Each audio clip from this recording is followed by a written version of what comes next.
والصلاة والسلام على رسول الله. رب اشرح لي صدري ويسر لي أمري واحلل عقدة من لساني يفقه قولي. رب يسر ولا تعسر وتمم بالخير وبك نستعين يا فتاح يا فتاح. رب زدني علما رب زدني علما. دورہ قرآن 23ویں نشست میں آپ سب کو خوش آمدید۔ اللہ رب العالمین کے خصوصی فضل و کرم سے آج ہم قرآن کریم کا 23واں پارہ پڑھیں گے، اس کا مطالعہ کریں۔ گزشتہ کل کی نشست میں ہم نے 22واں پارہ پڑھا تھا اور آج الحمدللہ ہم 23ویں پارے کا مطالعہ کر رہے ہیں۔ پارہ نمبر 23 کے 4 حصے ہیں اور اس کے اندر 4 مختلف صورتیں ہیں۔ سورہ یاسین جو کہ کل کے نشست میں بھی ہم نے اس کا مطالعہ کیا تھا، پارہ نمبر 22 کے اندر سورہ یاسین کی ابتدائی 21 آیات موجود تھی اور اس کو ہم نے پڑھا تھا۔ تو سورہ یاسین کے بقیہ جو آیات ہیں وہ پارہ نمبر 23 کے اندر موجود ہے، جس کے اندر توحید پر بات کی گئی ہے، اور بعد بعث الموت یعنی موت کے بعد کیسے انسان زندہ ہوتا ہے اس پہ دلائل دی گئی ہے، اور قیامت کے قائم ہونے پر دلائل دیے گئے ہیں۔ اس کو آج ہم انشاءاللہ پڑھیں گے۔ اس کے بعد سورۃ الصافات ہے۔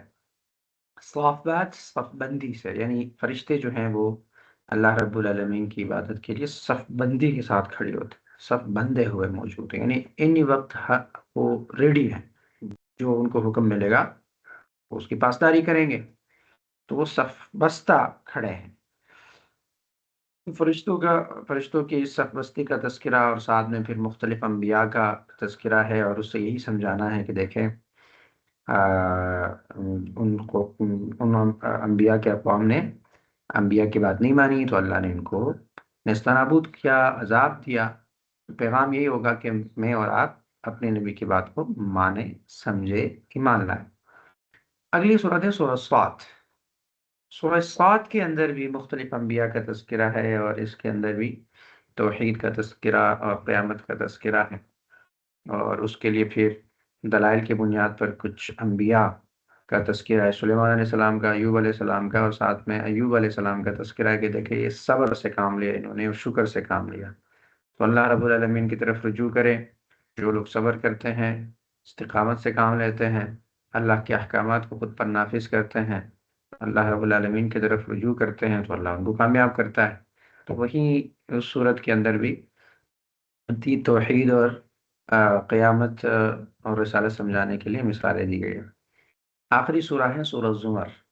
سورہ الزمر کا ابتدائی حصہ جو ہے وہ پارہ نمبر 22 کے اندر ہے، 23 کے اندر موجود ہے، اور بقیہ حصہ جو ہے وہ پارہ نمبر 24 کے اندر موجود ہے، جس کا مطالعہ ہم کل کر رہے ہوں گے۔ لیکن جو ابتدائی حصہ ہے جو اس پارے کے اندر ہے اس میں 2 باتیں ہیں۔ ایک تو یہ ہے کہ کہا گیا ہے کہ اللہ للہ الدین الخالص، دین کو اللہ کے لیے خالص کرو، ٹھیک ہے؟ اس دین میں کسی اور کو شریک نہ ٹھہراؤ، کبھی رب کی بندگی کبھی شیطان کی بندگی یہ نہیں چلے گا، ہاں، کبھی رب کی بندگی کبھی معاشرے کی بندگی یہ بھی نہیں چلے گا، کچھ اللہ کی بندگی اور کچھ جو ہے وہ لوگوں کی بندگی یہ بھی نہیں چلے گا، یہاں کچھ اللہ کی بندگی اور کچھ مال کی بندگی، کچھ خواہشات کی بندگی، کچھ رسم و رواج کی بندگی، کچھ قانون کی بندگی، کچھ طاغوت کی بندگی، یہ نہیں چلے گا۔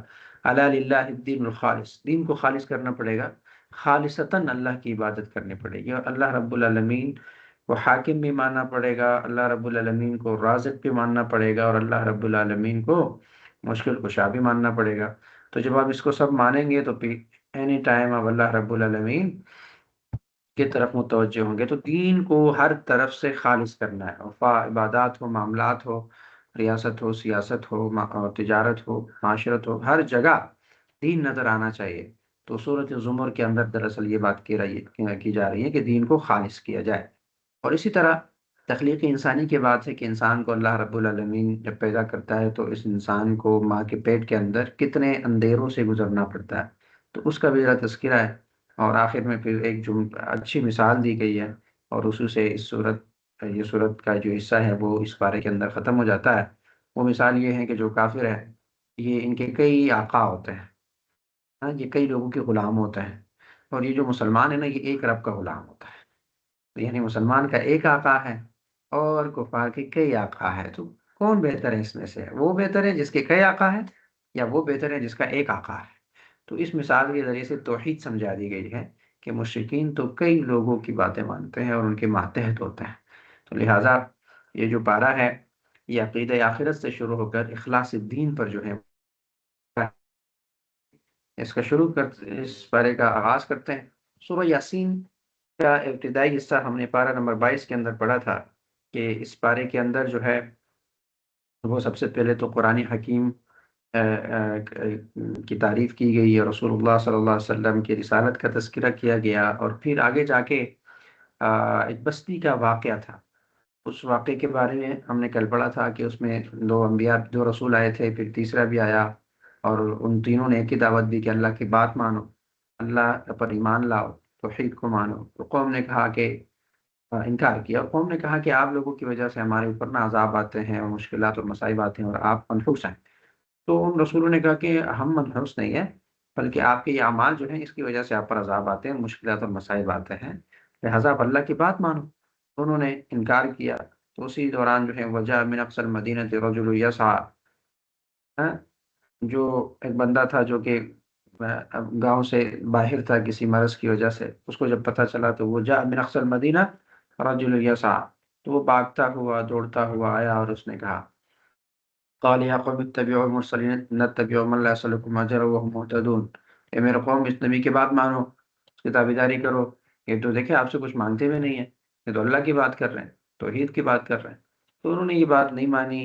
اور پھر یہ جو رجل تھا، اس بندے نے اس کے سامنے نا ٹھیک ٹھاک دلائل دی.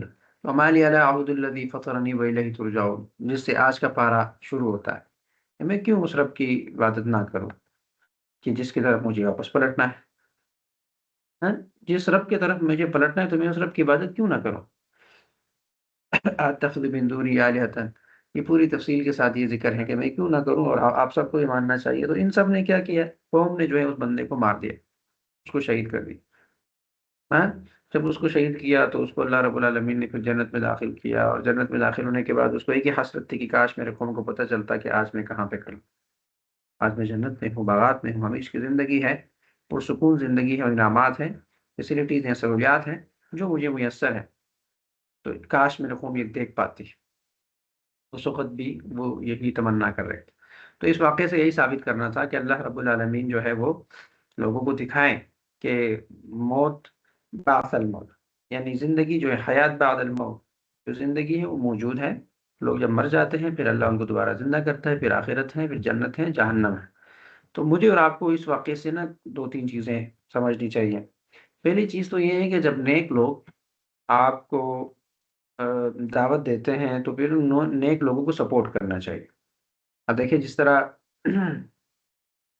ہم یہ جو رسول تھے یہ دعوت دے رہے تھے اور لوگ نہیں مان رہے تھے، تو وجہ من اقصى المدینہ رجل یسعى، تو یہ جو بندہ تھا یہ دوڑتے ہوئے آیا، اس نے اللہ کے نیک بندوں یعنی رسولوں کی کیا کی، ان کے حق میں حمایت کی، ان کے حق میں بولا، اور لوگوں کو کہا کہ ان کی بات مانو، یہ خود بھی ٹھیک ہے، یہ آپ کو ٹھیک راستہ بھی بتا رہے ہیں، یہ ساتھ میں آپ سے جو ہے کوئی مطالبہ بھی نہیں کر رہے، کوئی معاوضہ اور کوئی اجر بھی نہیں مانگ رہے، کوئی فیس بھی نہیں مانگ رہے، تو لہٰذا ان کی بات مانو. تو اس سے کیا پتہ چلا کہ دین اسلام کی دعوت اور دین اسلام کی سربلندی کے لیے جو لوگ کام کرتے ہیں ان کو سپورٹ کرنا چاہیے. مجھے اور آپ کو ان کی ہاں میں ہاں ملانی چاہیے.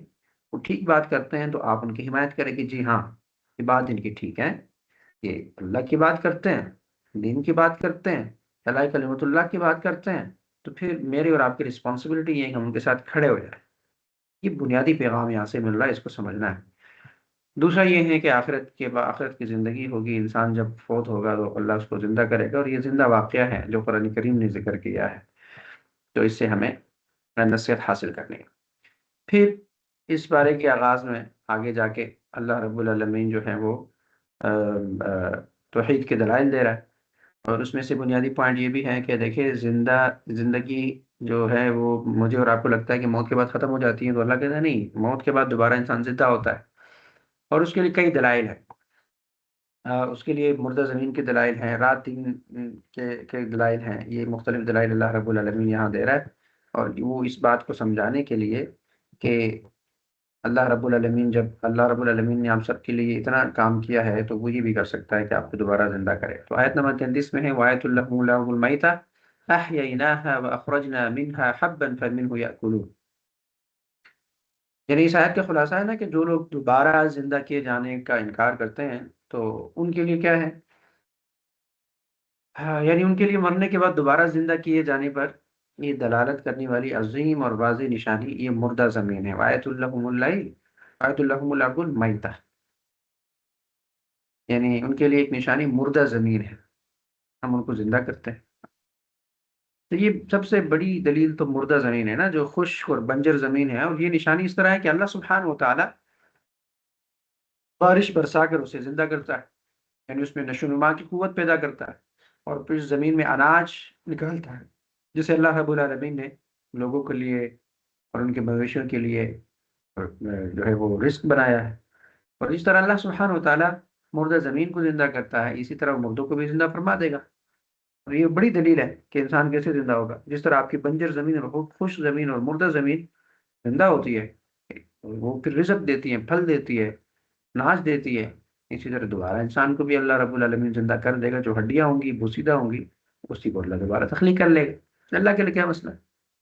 ایک دلیل یہ ہے دوبارہ زندہ ہونے کے لیے۔ دوسرا ہے وَجَعَلْنَا فِيهَا جَنَّاتٍ مِّن نَخِيلٍ وَأَعْنَابٍ وَفَجَّرْنَا فِيهَا مِنَ الْعُيُونِ لِيَأْكُلُوا مِن ثَمَرِهِ وَمَا عَمِلَتْهُ أَيْدِيهِمْ أَفَلَا يَشْكُرُونَ۔ اور ہم نے اس میں باغ بنائے ہیں کھجوروں اور انگوروں کے، اور ہم نے اس میں کچھ چشمے بہائے کہ اس پھلوں میں سے کھائے، ان کے ہاتھ کے بنائے ہوئے، تو کیا حق نہ مانیں گے؟ یعنی یہاں پر دنیا کے انعامات کا تذکرہ ہے کہ ہم نے اس میں کھجور اور انگور کے باغ بنائے، وَجَعَلْنَا فِيهَا جَنَّاتٍ مِّن نَخِيلٍ وَأَعْنَابٍ، یعنی خلاصہ یہ ہے کہ ہم نے زمین میں کھجور اور انگوروں کے باغ بنائے، اور ان باغوں کی آبپاشی کے لیے زمین میں چشمے جاری کیے کہ وہیں سے ان کو آبپاشی کی جائے گی، کہ لوگ اناج کی طرح باغات کے پھلوں میں سے بھی کھائیں، اور اگر اناج اور پھل حاصل کرنے کے لیے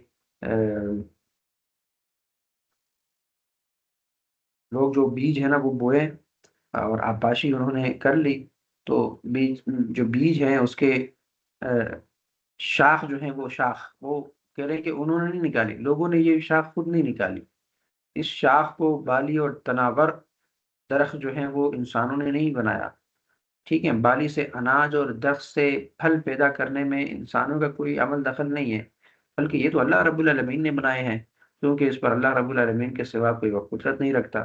تو کیا ان دلائل کا مشاہدہ کرنے کے بعد بھی انسان جو ہے وہ حق نہیں مانے گی؟ انسان اللہ رب العالمین کی قدرت اور وحدانیت کا اقرار کر کے اس کی نعمتوں کا شکر ادا نہیں کریں گے؟ یہ دراصل اللہ اپنی توحید کے دلائل بیان کر رہا ہے کہ یہ سب میں کر رہا ہوں تو میں ہی خالق ہوں، میں ہی مشکل کشا ہوں، میں ہی داتا ہوں، میں ہی رب ہوں، میں ہی رازق ہوں، میں ہی کریٹر ہوں۔ آگے ہے والشمس تجری لمستقر لها ذلك تقدیر العزیز العلیم، یعنی فلکیاتی نظام کو بھی یہاں واضح طور پر بیان کیا جا رہا ہے کہ سورج چلتا ہے اپنے ایک ٹھہراؤ کے لیے، اور یہ حکم کس کی طرف سے؟ ذالک تقدیر العزیز العلیم، زبردست علم والے رب کی طرف سے۔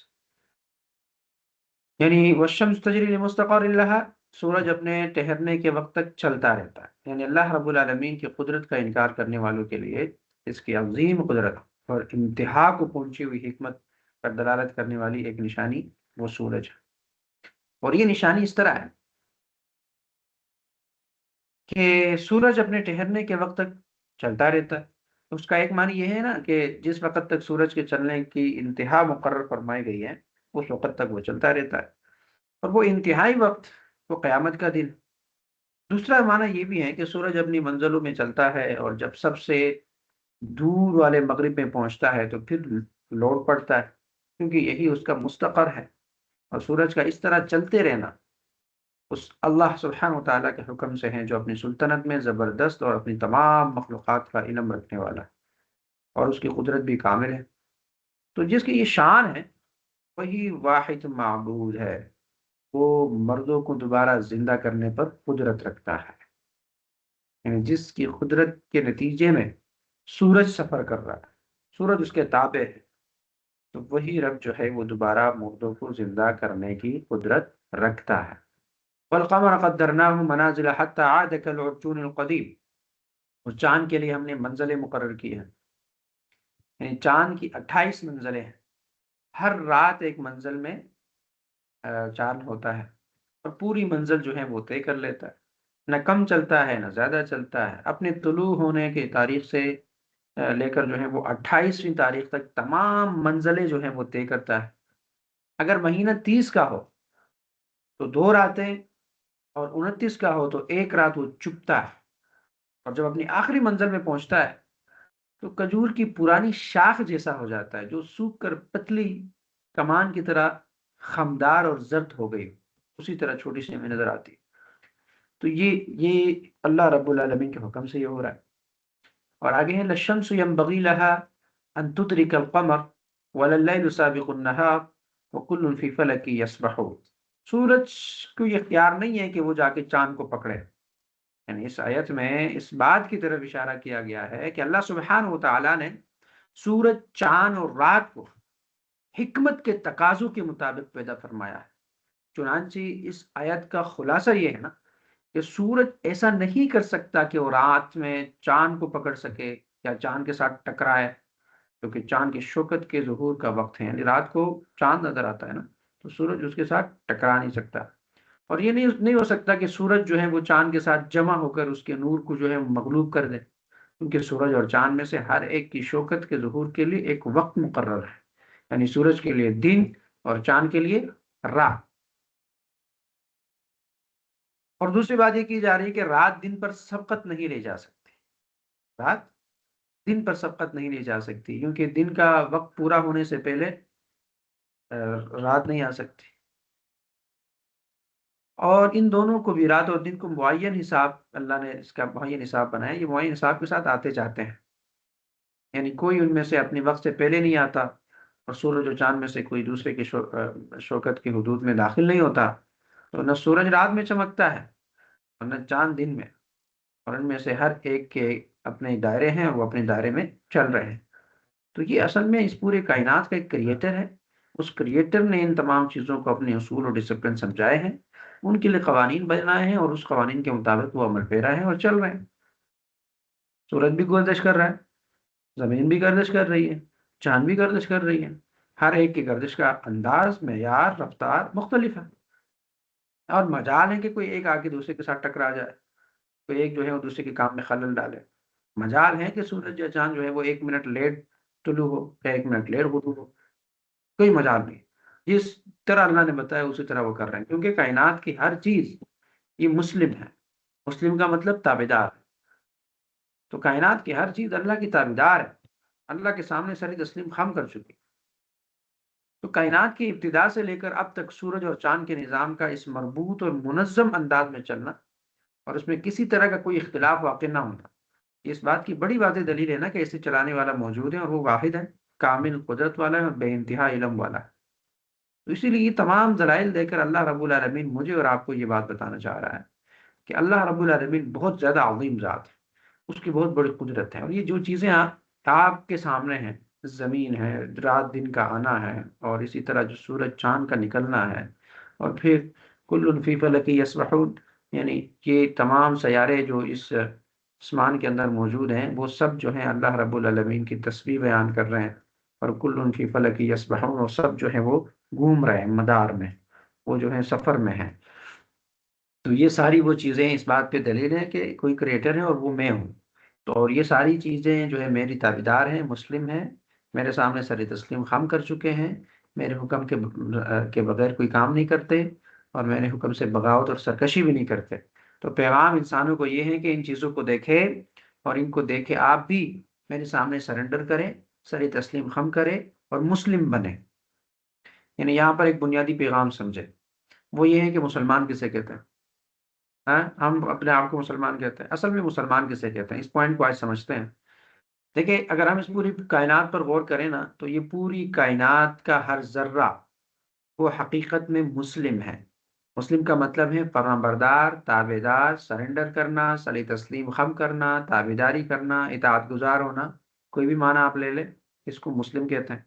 تو سورج، چاند، پہاڑ، چرند پرند، اور اسی طرح دریا، سمندر، اسی طرح گلیکسیز، ہیں، اسی طرح پھر سپر گلیکسیز، نظام شمسی، یہ تمام چیزیں جو ہمیں دکھتے ہیں اور نظر آتے ہیں، یہ تمام چیزیں حقیقت میں مسلم ہیں، مطلب حقیقت میں تابعدار ہیں، فرما بردار ہیں، سرنڈر کر چکے ہیں۔ کس کے سامنے؟ اللہ کے سامنے۔ اللہ کے تابعدار، اللہ کے سامنے سرنڈر کر چکے ہیں اور اللہ کا حکم ماننے والے۔ اللہ نے جس دن ان کو جس کاز کے لیے اور جس پرپس کے لیے کریٹ کیا، تو آج تک وہ یہ تمام چیزیں اس کاز اور اس پرپس پر قائم ہیں، اور اس کے لیے جدوجہد کر رہے ہیں، کوشش کر رہے ہیں، جیسے اللہ نے کہا ہے اسی طرح کر رہے ہیں۔ تو یہ پوری کائنات مسلم ہے۔ پھر اپنے جسم پہ ذرا غور کریں، میرے جسم کے اندر دل ہے، گردے ہیں، نظام ہے، نظام تولید ہے، نظام اخراج ہے۔ یہ جو اندرونی پیچیدہ سسٹم ہے جس پر میرا کوئی اختیار نہیں، تو یہ سسٹم کس نے کریٹ کیا؟ رب نے کریٹ کیا، اور رب نے کریٹ کیا اور رب نے ان کو اپنی ڈیوٹیز دی ہیں۔ دل کو کہا ہے آپ نے دھڑکنا ہے، اور گردوں کو کہا ہے آپ نے خون پمپ کرنا ہے۔ تو دل جو ہے وہ ایک دن کے اندر تقریباً 86,000 سے زائد ٹائم جو ہے وہ دھڑکتا ہے، جس کے نتیجے میں 25 لیٹر ہمارا، یا 25 ٹائم جو ہے ہمارا خون جو ہے وہ ڈائلاسس ہوتا ہے، صاف ہوتا ہے، اور اسی کے ذریعے سے معدہ اپنے حساب سے کام کر رہا ہے، دماغ اپنے حساب سے کام کر رہا ہے، آنکھوں کو کہا ہے کہ آپ نے دکھانا ہے تو آنکھیں کام کر رہی ہیں، کان، زبان، یہ ساری چیزیں جو کہ میرے اور آپ کے اختیار میں نہیں ہیں، یہ ساری چیزیں چل رہی ہیں کس کے حکم پہ؟ رب کے حکم پہ۔ ایک طرح سے انسان کا وجود بھی مسلم ہے، انسان کا وجود بھی ایک طرح سے کیا ہے؟ مسلم ہے، تابعدار ہے، سرنڈر کر چکا ہے، حکم ماننے والا ہے۔ کس کا حکم مانتا ہے؟ اللہ کا۔ اللہ کے سامنے سرنڈر ہے، تو حقیقی طور پر ہمارا جسم بھی مسلم ہے، سمجھے گا؟ پوری کائنات بھی ایک طرح سے مسلم ہے، تابعدار ہے اللہ کی۔ میرا اور آپ کا جسم بھی کائنات کے اندر موجود ہے، اور یہ بھی اللہ کے سامنے سرنڈر کر چکا ہے، مسلم ہے۔ تو پھر مجھ سے اور آپ سے تقاضا کیوں کیا جا رہا ہے؟ یہ توحید کے دلائل کیوں دیے جا رہے ہیں کہ آپ بھی مسلمان بن جاؤ، کہ جب سب کچھ مسلم مسلم ہے؟ تو مجھ سے اور آپ سے اس لیے کہا جا رہا ہے کہ مسلم بنو، کہ انسان کو اللہ نے ایک اضافی چیز دی ہے جو کہ اس پوری کائنات میں کسی اور کو نہیں دی، وہ عقل ہے، وہ اختیار ہے۔ سورج کے پاس کوئی عقل نہیں ہے، کوئی اختیار نہیں ہے، چاند کے پاس کوئی عقل اور کوئی اختیار نہیں ہے، زمین کے پاس، پہاڑ کے پاس، پانی کے پاس کوئی اختیار نہیں۔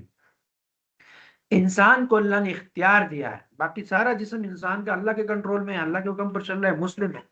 لیکن انسان کو جو اختیار دیا ہے نا، اضافی چیز، جو عقل دی ہے اضافی چیز، اس اختیار کو اللہ فرما رہے ہیں کہ مسلمان، باقی چیزیں تو میرے تابعدار ہیں۔ حقیقت میں تو آپ کا پورا جسم مسلم ہے، لیکن یہ جو اختیار ہے آپ کے پاس، اس اختیار کو آپ نے کیا کرنا ہے؟ اس کو مسلم بنانا ہے، اس کو تابعدار بنانا ہے۔ یہی تو پیغام ہے، یہی تو جھگڑا ہے، بس پیدائش سے لے کر موت تک یہی جھگڑا رہتا ہے کہ یار یہ جو اختیار ہے آپ کا، اس کو مسلم کرو، اس کو مسلم بناؤ۔ کیا مطلب ہے؟ ایک طرف برائی ہے، ایک طرف اچائی ہے۔ برائی آپ کر سکتے ہیں، آپ کو اختیار ہے، طاقت ہے، پیسہ ہے، تو اب اختیار ہے نا آپ کے پاس کہ آپ برائی کریں یا اچھائی کریں۔ تو اللہ فرما رہا ہے کہ آپ اپنے اس اختیار کو مسلم بنائیں، اس اختیار کو میرے تابعدار بنائیں۔ اس کو مسلمان کہتے ہیں کہ آپ اس برائی کو چھوڑیں اور نیکی کو کریں، اور آپ اپنے پورے اختیار کو اللہ کے تابعداری میں لائیں اور اللہ کے تابع کریں، اس کو مسلمان کہتے ہیں۔ تو اسی لیے دیکھیں اللہ کے رسول نے فرمایا تھا نا کہ ہر انسان پیدا ہوتا ہے وہ فطرت پہ پیدا ہوتا ہے، تو فطری طور پر تو انسان مسلمان ہوتا ہے۔ تو پھر جا کے کسی کے گھر میں، اگر کوئی یہودی کے گھر میں پیدا ہوا، کوئی عیسائی کے گھر میں، اور کوئی مسلمان کے گھر میں، تو اللہ کے رسول فرمانا کہ تینوں ایک ہیں، تینوں مسلمان ہیں، تینوں فطرت پہ پیدا ہوئے ہیں، اور فطری طور پر انسان مسلمان ہوتا ہے، کیونکہ انسان کا پورا جسم اللہ کے تابعدار ہوتا ہے۔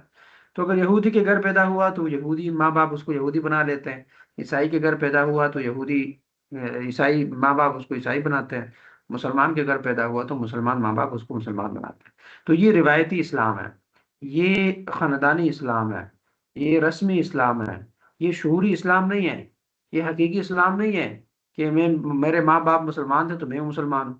اسلام کے اندر، اسلام جس بات کی طرف تقاضا کر رہا ہے، یہ جو دلائل دے رہے ہیں نا، یہ سوچنے سمجھنے کی بات کر رہا ہے۔ سوچو، مجھے شعوری طور پر مانو کہ ہاں مجھے اللہ کا تابعدار ہونا چاہیے اور مجھے اپنا اختیار مسلمان کرنا چاہیے۔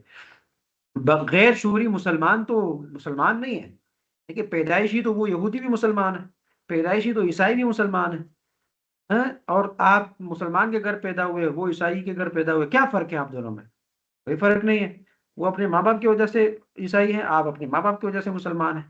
آپ کیوں جنت میں جائیں گے، وہ کیوں جہنم میں جائیں گے؟ وجہ، ریزن، علت، کیا سمجھا ہے آپ نے؟ کیوں آپ مسلمان ہیں؟ کوئی ریزن ہے؟ کوئی عقل ہے؟ کوئی شعوری بات ہے؟ یا صرف ماں باپ کی وجہ سے مسلمان ہیں؟ تو یہ کوئی اسلام نہیں ہے بھائی. اسلام تو یہ ہے کہ آپ شعوری طور پر بات کو سمجھیں، آپ مطالعہ کریں، اسٹڈی کریں، رب کو پہچانیں، اسلام کو پہچانیں، دین کو پہچانیں، محمد کو پہچانیں، اور آپ اعلان کریں کہ میں شعوری طور پر اس بات کا اعلان کرتا ہوں کہ اس کائنات کا کریٹر خالق ہے، وہ میرا رب ہے، اور اس نے مجھے بھی بنایا، اس نے تمام کائنات کو بھی بنایا، اور وہی رب ہیں جس کے سامنے میں اطاعت گزار ہوں، اور میں حقیقی طور پر اس رب کو اپنا رب مانتا ہوں. تو یہ تو شعوری طور پر جب آپ اعلان کریں گے تب مسلمان بنیں گے نا. ماں باپ کی مجبوری کی وجہ سے تو نہیں کہ صبح انہوں نے ڈنڈا اٹھایا کہ نماز پڑھو، ڈنڈا اٹھایا کہ تلاوت کرو، اور اب اسی طرح بس معاشرہ ہے جی، معاشرہ مسلم سوسائٹی میں پیدا ہوا تھا تو مسلم ہوں. یہ پیدائشی مسلم، اس کے لیے میں ایک جملہ کہتا ہوں: پیدائشی مسلم پلس شعوری مسلم از اکول ٹو مکمل مسلم، کامل مسلم. بات نہیں سمجھ آئی؟ یعنی ایک گھر کے اندر پیدائشی طور پر تو ہر انسان، میں نے آپ کو کہا نا، مسلمان ہوتا ہے. پیدائشی، آپ پیدائشی پیدا ہو گئے تو پیدائشی تو آپ ہیں مسلمان. پھر پلس شعوری طور پر آپ نے اسٹڈی کیا، مطالعہ کیا، اللہ کو پہچانا، دین کو پہچانا، قرآن کو پہچانا، محمد کو پہچانا، اور شعوری طور پر آپ کے اندر سے آواز آئی کہ دین حق ہے، اللہ ایک ہے، اور آپ نے شعوری طور پر اسلام کو قبول کر لیا، تو آپ مکمل مسلمان بن گئے. لیکن اگر ایسا ہے کہ پیدائشی آپ مسلمان ہیں اور پلس غیر شعوری مسلمان ہے، غیر شعوری، آپ کا شعور اور اختیار جو ہے وہ مسلمان نہیں ہے، اختیار آپ نے مسلمان نہیں کیا، تو از اکول ٹو مسلمان نہیں بنے گا، کافر ہی بنے گا. آپ میں اور یہودی میں اور عیسائی میں کوئی فرق نہیں.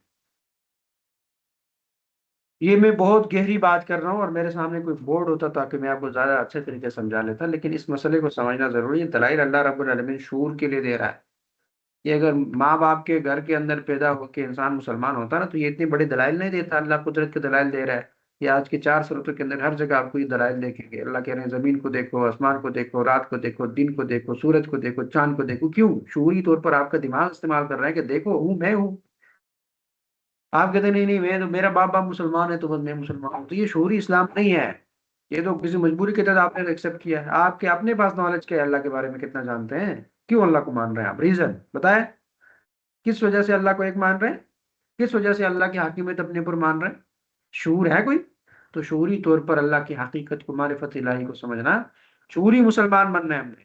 شعوری مسلمان بننا یہ بڑا لمبا سفر ہے، اور اس سفر کو تکمیل تک پہنچانا ہے، اور اپنے بچوں کو بھی یہ بات بتانی ہے کہ بھائی شعوری مسلمان بنیں، اپنے اختیار کو اللہ کے تابع بنانا ہے، یہ مسلمان ہے.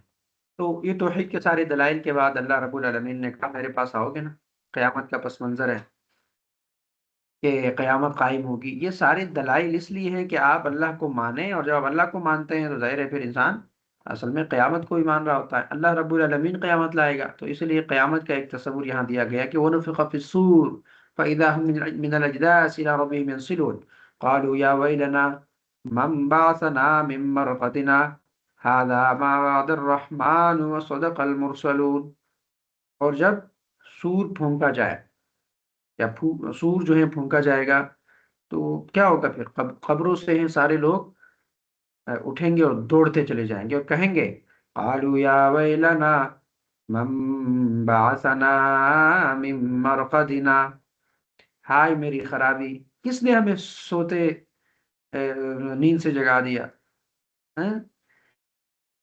یعنی اس آیت میں اور اس کے بعد والی جو آیت ہے اس کا خلاصہ سمجھ لیجئے کہ جس وقت مردوں کو اٹھانے کے لیے دوسری مرتبہ سور میں پھونک ماری جائے گی نا. ایک مرتبہ تو جب سونگ ماری جائے، یہ سور پھونکی جائے گی نا ایک دفعہ، تو یہ پوری کائنات کی تمام چیزیں تباہ ہو جائیں گی، پہاڑ، سورج، چاند، ہر چیز ختم. پھر دوسری دفعہ جب سور پھونکی جائے گی تو پھر قبروں کے اندر موجود جو بھی چیزیں نا، زمین اس کو اگل دے گی، انسان اٹھیں گے، بھاگنا شروع ہو جائے گا. تو اس وقت وہ کافر لوگ زندہ ہو کر اپنی قبروں سے نکل آئیں گے اور اپنے حقیقی رب کے اس مقام کی طرف دوڑتے چلے جائیں گے جو حساب اور جزا کے لیے اللہ نے تیار کیا ہو. اور وہ کہیں گے کیا کہیں گے جی؟ قالوا یا ویلنا بعثنا من مرقتنا، کس نے ہمیں ہماری نیند سے جگا دیا؟ کس نے جگا دی؟ تو سو رہے تھے. کس نے جگا دیا؟ تو وہ یہ بات اس لیے کہیں گے کہ اللہ سبحانہ و تعالیٰ یہ جو دونوں نفخ ہے نا، دو سور دو دفعہ پھونکی جائے گی، تو دونوں نفخوں کے درمیان سے اللہ رب العالمین ان سے نا عذاب اٹھا دے گا، اور وہ اتنا زمانہ وہ سوتے رہے ہوں گے، اور دوسرے نفخے کے بعد جو ہے دوبارہ زندہ کر کے اٹھائے جائیں گے، تو وہ قیامت کی ہولناکیاں دیکھیں گے تو اس طرح چیخ اٹھیں گے، اور یہ بھی کہیں گے کہ جب کفار جہنم اور اس کے عذاب دیکھیں گے تو اس کے مقابلے میں انہیں قبر کا عذاب آسان معلوم ہوگا، تو اس لیے وہ خرابی اور افسوس کے ساتھ پکار اٹھیں گے کہ اس وقت وہ کہیں گے یہ وہ ہے جس کا اللہ سبحانہ تعالیٰ نے وعدہ کیا تھا اور رسول نے سچ فرمایا تھا، لیکن اس وقت تو کوئی اقرار کام نہیں آئے گا نا، کوئی نفع تو نہیں دے گا۔ بات سمجھ آ رہی ہے؟ اور دوسرا اس کا قول یہ ہے نا کہ جب یہ اٹھیں گے اور یہ کہیں گے کہ کس نے ہمیں جگا دیا، کس نے ہماری نیند سے ہمیں جگا دیا، تو اس وقت مومنین کہیں گے کہ یہ وہ ہیں جس کا اللہ سبحانہ تعالیٰ نے وعدہ کیا تھا کہ قیامت ہوگی اور رسولوں نے سچ فرمایا تھا، یاد آ گیا جو آپ نہیں مان رہے تھے۔ تو یہ سور کا تذکرہ، اور پھر مجرموں اور متقیوں کا الگ الگ انجام بھی ذکر کیا گیا ہے۔ قیامت کے دن جو ہے وہ نیک لوگ جنت میں ہوں گے، اور برے لوگ، کافر لوگ، گناہ گار لوگ وہ کہاں پہ ہوں گے؟ وہ جو ہیں جہنم میں ہوں گے۔ تو جنتیوں کا تذکرہ ہے کہ ان المتقین فی جنات، نہیں، ان اصحاب الجنت، ان اصحاب الجنت اليوم فی شغل فاکہون وازواجهم فی ظلال علی الارائک متکئون لهم فیها فاکہۃ ولهم ما يدعون سلام قولا من رب الرحیم۔ بے شک جنت والے آج دل کے بہلادوں میں چین کرتے ہیں، اور ان کی بیویاں جو ہیں وہ سائے میں ہیں، تختوں پر جو ہیں وہ تکیہ لگائے بیٹھی ہوں گی، اور ان کے لیے اس جنت کے اندر میوات ہیں، اور ان کے لیے اس میں وہ جو بھی مانگیں گے وہ ملے گا، اور سلام قولا من رب الرحیم، ان پر سلام ہوگا، اللہ رب العالمین سلام کریں گے مومنین کو، جنت والوں کو۔ تو یہاں پہ ان اصحاب الجنت اليوم، یعنی اہل جنت کا حال بیان کیا جا رہا ہے۔ اس میں دیکھیں چار احوال بیان کیے گئے نا، ایک یہ ہے کہ قیامت کے دن جنت والے دل بہلانے والے کام میں لطف اندوز ہو رہے ہوں گے، اور طرح طرح کی نعمتیں، قسم قسم کے سرور اور اللہ کی طرف سے ضیافت، جنتی نہروں کے کنارے، جنتی درختوں کی دل نواز فضائیں، طرب انگیز نغمات، جنت کے حسین و جمیل حوروں کا قرب، اور قسم قسم کی نعمتوں سے لذت حاصل کرنا، یہ جنت والوں کے شغل ہوں گے۔ اور دوسرا یہ بتایا کہ وہ اور ان کی بیویاں جو ہے وہ تختوں پر تکیہ لگائے سایوں میں بیٹھے ہوں گے، اور ان بیویوں میں دنیا کی مومنہ منکوحہ بیویاں بھی داخل ہیں، دنیا والی بھی ادھر ہوں گی، اور حوریں بھی ہیں، ٹھیک۔ تو اسی طرح ان کے لیے جنت میں ہر قسم کا پھل میوہ ہوگا، اور ان کے لیے ہر وہ چیز ہوگی جو وہ مانگیں گے، ہر وہ چیز ہوگی جو مانگیں گے۔ اس کا کیا مطلب ہے؟ یاد رہے کہ جنت میں چونکہ نفس امارہ کو مار دیا جائے گا، فنا کر دیا جائے گا۔ نفس امارہ کون سا نفس ہے؟ جو آپ کو گناہوں پر مبتلا کر دیتا ہے، گناہوں پر اکساتا ہے۔ تو جب نفس امارہ کو فنا کر دیا جائے گا تو کوئی جنتی بری چیز کی خواہش نہیں کرے گا۔ وہ لوگ سوال کرتے ہیں نا، ہم کہتے ہیں جنت میں ہر چیز ملے گی، تو پھر لوگ جو ہے وہ نگیٹو چیزوں کے بارے میں پوچھتے ہیں کہ یہ بھی ہوگی، یہ بھی جنت میں ہوگی؟ تو چونکہ ادھر نفس امارہ ہوگا نہیں، تو بری چیزوں کی طرف آپ کا دھیان جائے گا نہیں، ٹھیک ہے؟ تو باقی ہر چیز اویلیبل ہوگی، ہر چیز آپ کو موجود ہوگی۔ اور چوتھی چیز یہ بیان کی گئی کہ ان پر مہربان رب کی طرف سے سلام ہوگا، یعنی اللہ سبحانہ و تعالیٰ سلام فرمائے گا۔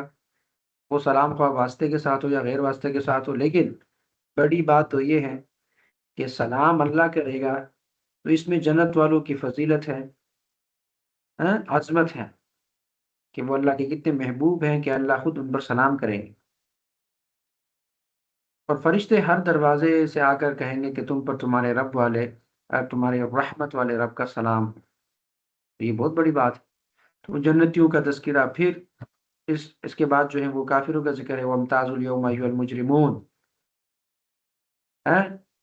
کہ اہل جہنم کا اخروی حال بیان کیا جا رہا ہے، کہ قیامت کے دن کہا جائے گا اے مجرموں آج جدا ہو جاؤ، یعنی جس وقت مومن جنت کی طرف روانہ ہوں گے اس وقت کفار سے کہا جائے گا کہ الگ ہٹ جاؤ، مومنین سے علیحدہ ہو جاؤ، اس کا ایک معنی یہ بھی ہے کہ کفار کو یہ حکم ہوگا کہ الگ الگ جہنم میں اپنے اپنے مقام پر چلے جاؤ. ٹھیک ہے. تو یہ بہت اہم بات ہے کہ قیامت کے دن ایک آواز دینے والا آواز دے گا کہ اے کافرو تم مومنوں سے الگ ہو جاؤ کیونکہ وہ کامیاب ہو گئے ہیں، اور اے منافقو تم مخلص لوگوں سے جدا ہو جاؤ کیونکہ وہ کامیاب ہو گئے ہیں، اور اے فاسقو تم نیک لوگوں سے جدا ہو جاؤ کیونکہ وہ بھی کامیاب ہو گئے، اور اے گناہگارو تم اطاعت گزاروں سے جدا ہو جاؤ کیونکہ وہ بھی کامیاب ہو گئے ہیں. دیکھیے مسلمانوں کے لیے بھی نا اس میں بڑی عبرت ہے، اور مسلمانوں کو بھی اللہ رب العالمین کی خفیہ تدبیر سے ڈرنے کی بہت حاجت ہے، بہت ضرورت ہے. کہیں ان میں سے بھی کسی فرد کو مجرموں کے گروہ میں داخل نہ کر دیا جائے. تو ہمارے جو اسلاف تھے وہ اس حوالے سے بہت زیادہ فکر مند رہا کرتے تھے. وہ جو ہے ایک جھلک میں آپ کو دکھاتا ہوں.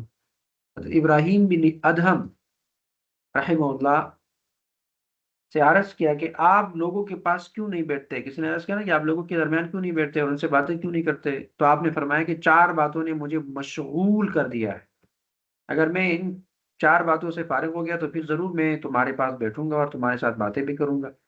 تو لوگوں نے عرض کیا وہ 4 باتیں کیا ہے؟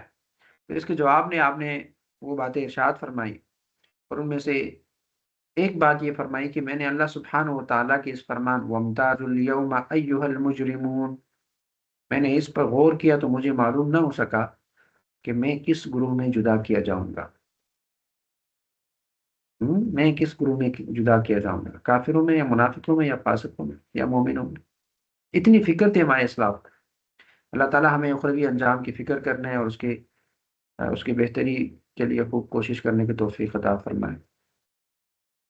اسی طرح پھر آگے یہ بات ہے کہ وَامْتَازُوا الْيَوْمَ أَيُّهَا الْمُجْرِمُونَ، یعنی قیامت کے دن کیا ہوگا، یہ انسان الگ الگ ہو جائیں گے، مجرم اور غافل، کافر اور مومن. پھر جب پوچھا جائے گا کہ بتاؤ نا کیا کیا کیا تھا آپ نے، یہ گناہ کیے، تو انسان کہے گا میں نے تو نہیں کیے. تو اللہ پھر کیا کرے گا؟ اللہ کرے گا کہ صبر کر.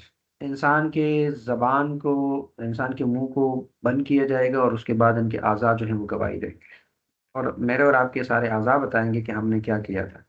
تو اليوم نختم على افواههم وتكلمنا ايديهم وتشهد ارجلهم بما كانوا يكسبون، آج ہم ان کے منہ پر مہر کر دیں گے اور ان کے ہاتھ ہم سے بات کریں گے، اور ان کے پاؤں ان کے کیے گئے کاموں کی گواہی دیں گے.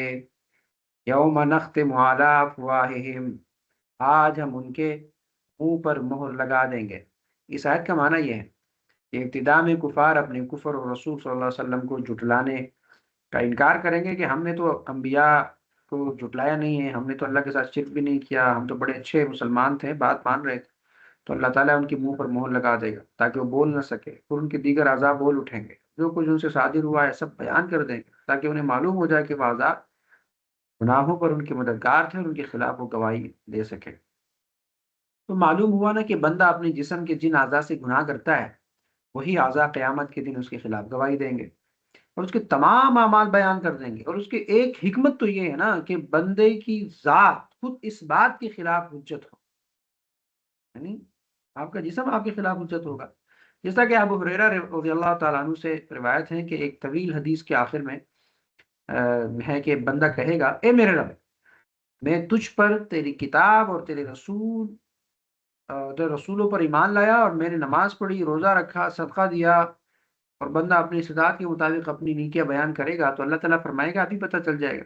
پھر اس سے کہا جائے گا کہ ہم ابھی تیرے خلاف اپنے گواہ بھیجتے ہیں، اور وہ بندہ اپنے دل میں سوچے گا کہ میرے خلاف کون گواہی دے گا. تو پھر اس کے منہ پر مہر لگا دی جائے گی، اور ان کے ران، اس کے گوشت، اس کے ہڈیوں سے کہا جائے گا تم بولو. پھر اس کے ران اور اس کا گوشت اور اس کی ہڈیاں ان کے اعمال بیان کریں گے، اور یہ اس لیے کیا جائے گا کہ خود اس کی ذات اس کے خلاف حجت ہو، اور یہ بندہ وہ منافق ہوگا جس پر اللہ تعالیٰ ناراض ہوگا. مسلم شریف کی حدیث.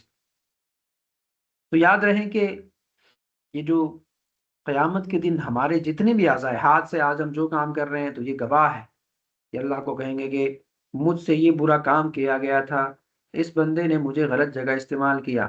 پاؤں کہیں گے کہ یہ بندہ مجھے سہارا بنا کے یہ گناہ کے لیے گناہ کی جگہ پہ گیا تھا. یہ ساری چیزیں ایک ایک کر کے کیا ہوگا یہ بتائے جائیں گے، یعنی ہمارے اعضاء وہ گواہی دے رہے ہوں گے. تو پوائنٹ یہ ہے کہ ہم نے کرنا کیا ہے، ہم نے اللہ کا خوف اپنے دل میں رکھنا ہے اور ہم نے اپنے اعضاء کا درست استعمال کرنا ہے. اسی لیے میں بار بار کہہ رہا ہوں نا کہ شکر کا مطلب کیا ہے. شکر کا مطلب یہ نہیں کہ یا اللہ تیرا شکر، بات ختم. زبان سے شکر نہیں جاتا، افعال اور اعمال سے.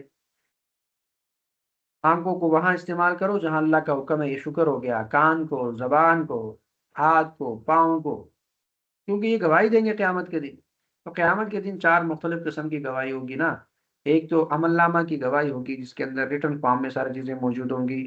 ایک انسان کا جسم گواہی دے گا، ایک اللہ کا رسول گواہی دے گا، اور ایک جو ہے زمین گواہی دے گی. تو چاروں طرف سے انسان کے اوپر گواہیاں ہی گواہیاں ہوں گی. تو انسان بند ہوگا، پھر نہ بھاگ سکے گا نہ جھوٹ بول سکے گا. اللہ کی عدالت کے سامنے پھر خلاصی ایسی نہیں ہوگی. اللہ ہم سب کے لیے آسانیاں پر. ادھر تو کوئی بھاگنے کی جگہ بھی نہیں ہوگی، اور نہ کوئی رشوت، نہ کوئی سفارش، کوئی چیز نہیں چلے گی. تو لہٰذا جب ادھر ہم بند ہو گئے، ہر طرف سے گواہیاں گواہیاں ہوں گی، تو اللہ ہمیں محفوظ فرمائے. تو آج ہی ہم نے نیک اعمال کر اپنے جسم کا صحیح استعمال اور اللہ رب العالمین کے احکامات عمل کرنے کی کوشش کرنی ہے. تو یہاں صورت یاسین ختم ہوتی ہے. اس کے بعد جو ہے وہ صورت الصافات. والصافات صفا. صافات کا مطلب کیا ہے؟ یعنی وہ فرشتے جو اللہ کے حضور صف بستہ کھڑے رہتے ہیں اور اللہ کے حکم کے منتظر رہتے ہیں کہ آپ حکم کریں اور ہم بس تابعداری کے لیے کیا ہے، تیار. اور اس صورت کے اندر جو ہے وہ شرک کی تردید بھی ہے کہ مشرکین مکہ کیا کہتے تھے، وہ کہتے ہیں کہ فرشتے جو ہیں وہ اللہ کی بیٹیاں ہیں. تو اللہ نے واضح کیا کہ فرشتے اللہ کے بندے ہیں، یعنی عبد ہے نا. اللہ نے تخلیق کیے ہیں اور اللہ کے احکامات پر قادر ہیں. اللہ نے جو کام ان کو بتایا وہ کام کرتے ہیں. وہ اللہ کی بیٹیاں نہیں ہیں، اللہ ان سے پاک ہے. تو والصافات صفا والزاجرات زجرا. یعنی فرشتوں کے گروہ ہیں جو نمازیوں کی طرح صف بستہ ہو کر اللہ کے حکم کے منتظر رہتے ہیں. تو یہاں صف کی بات ہے. تو صف باندھنے والوں کی جو قسم بیان کی گئی ہے نا، کہ یہ جو فرشتے ہیں جو صف باندھتے ہیں، تو اس سے معلوم ہوا کہ صف باندھنا بہت اہمیت اور فضیلت کا باعث بنتا ہے. اسی مناسبت سے یہاں جو جہاد میں صف باندھ کر لڑنے کی اور نماز میں صف باندھنے کی فضیلت ہے نا، اس کو ذرا دیکھتے ہیں. قرآن میں اللہ نے فرمایا ان اللہ یحب الذین یقاتلون فی سبیلہ صفا کأنہم بنیان مرصوص. اللہ ان لوگوں سے محبت فرماتا ہے جو اس کی راہ میں اس طرح صف باندھ کر لڑتے ہیں، گویا وہ سیسا پلائی ہوئی دیوار کی طرح.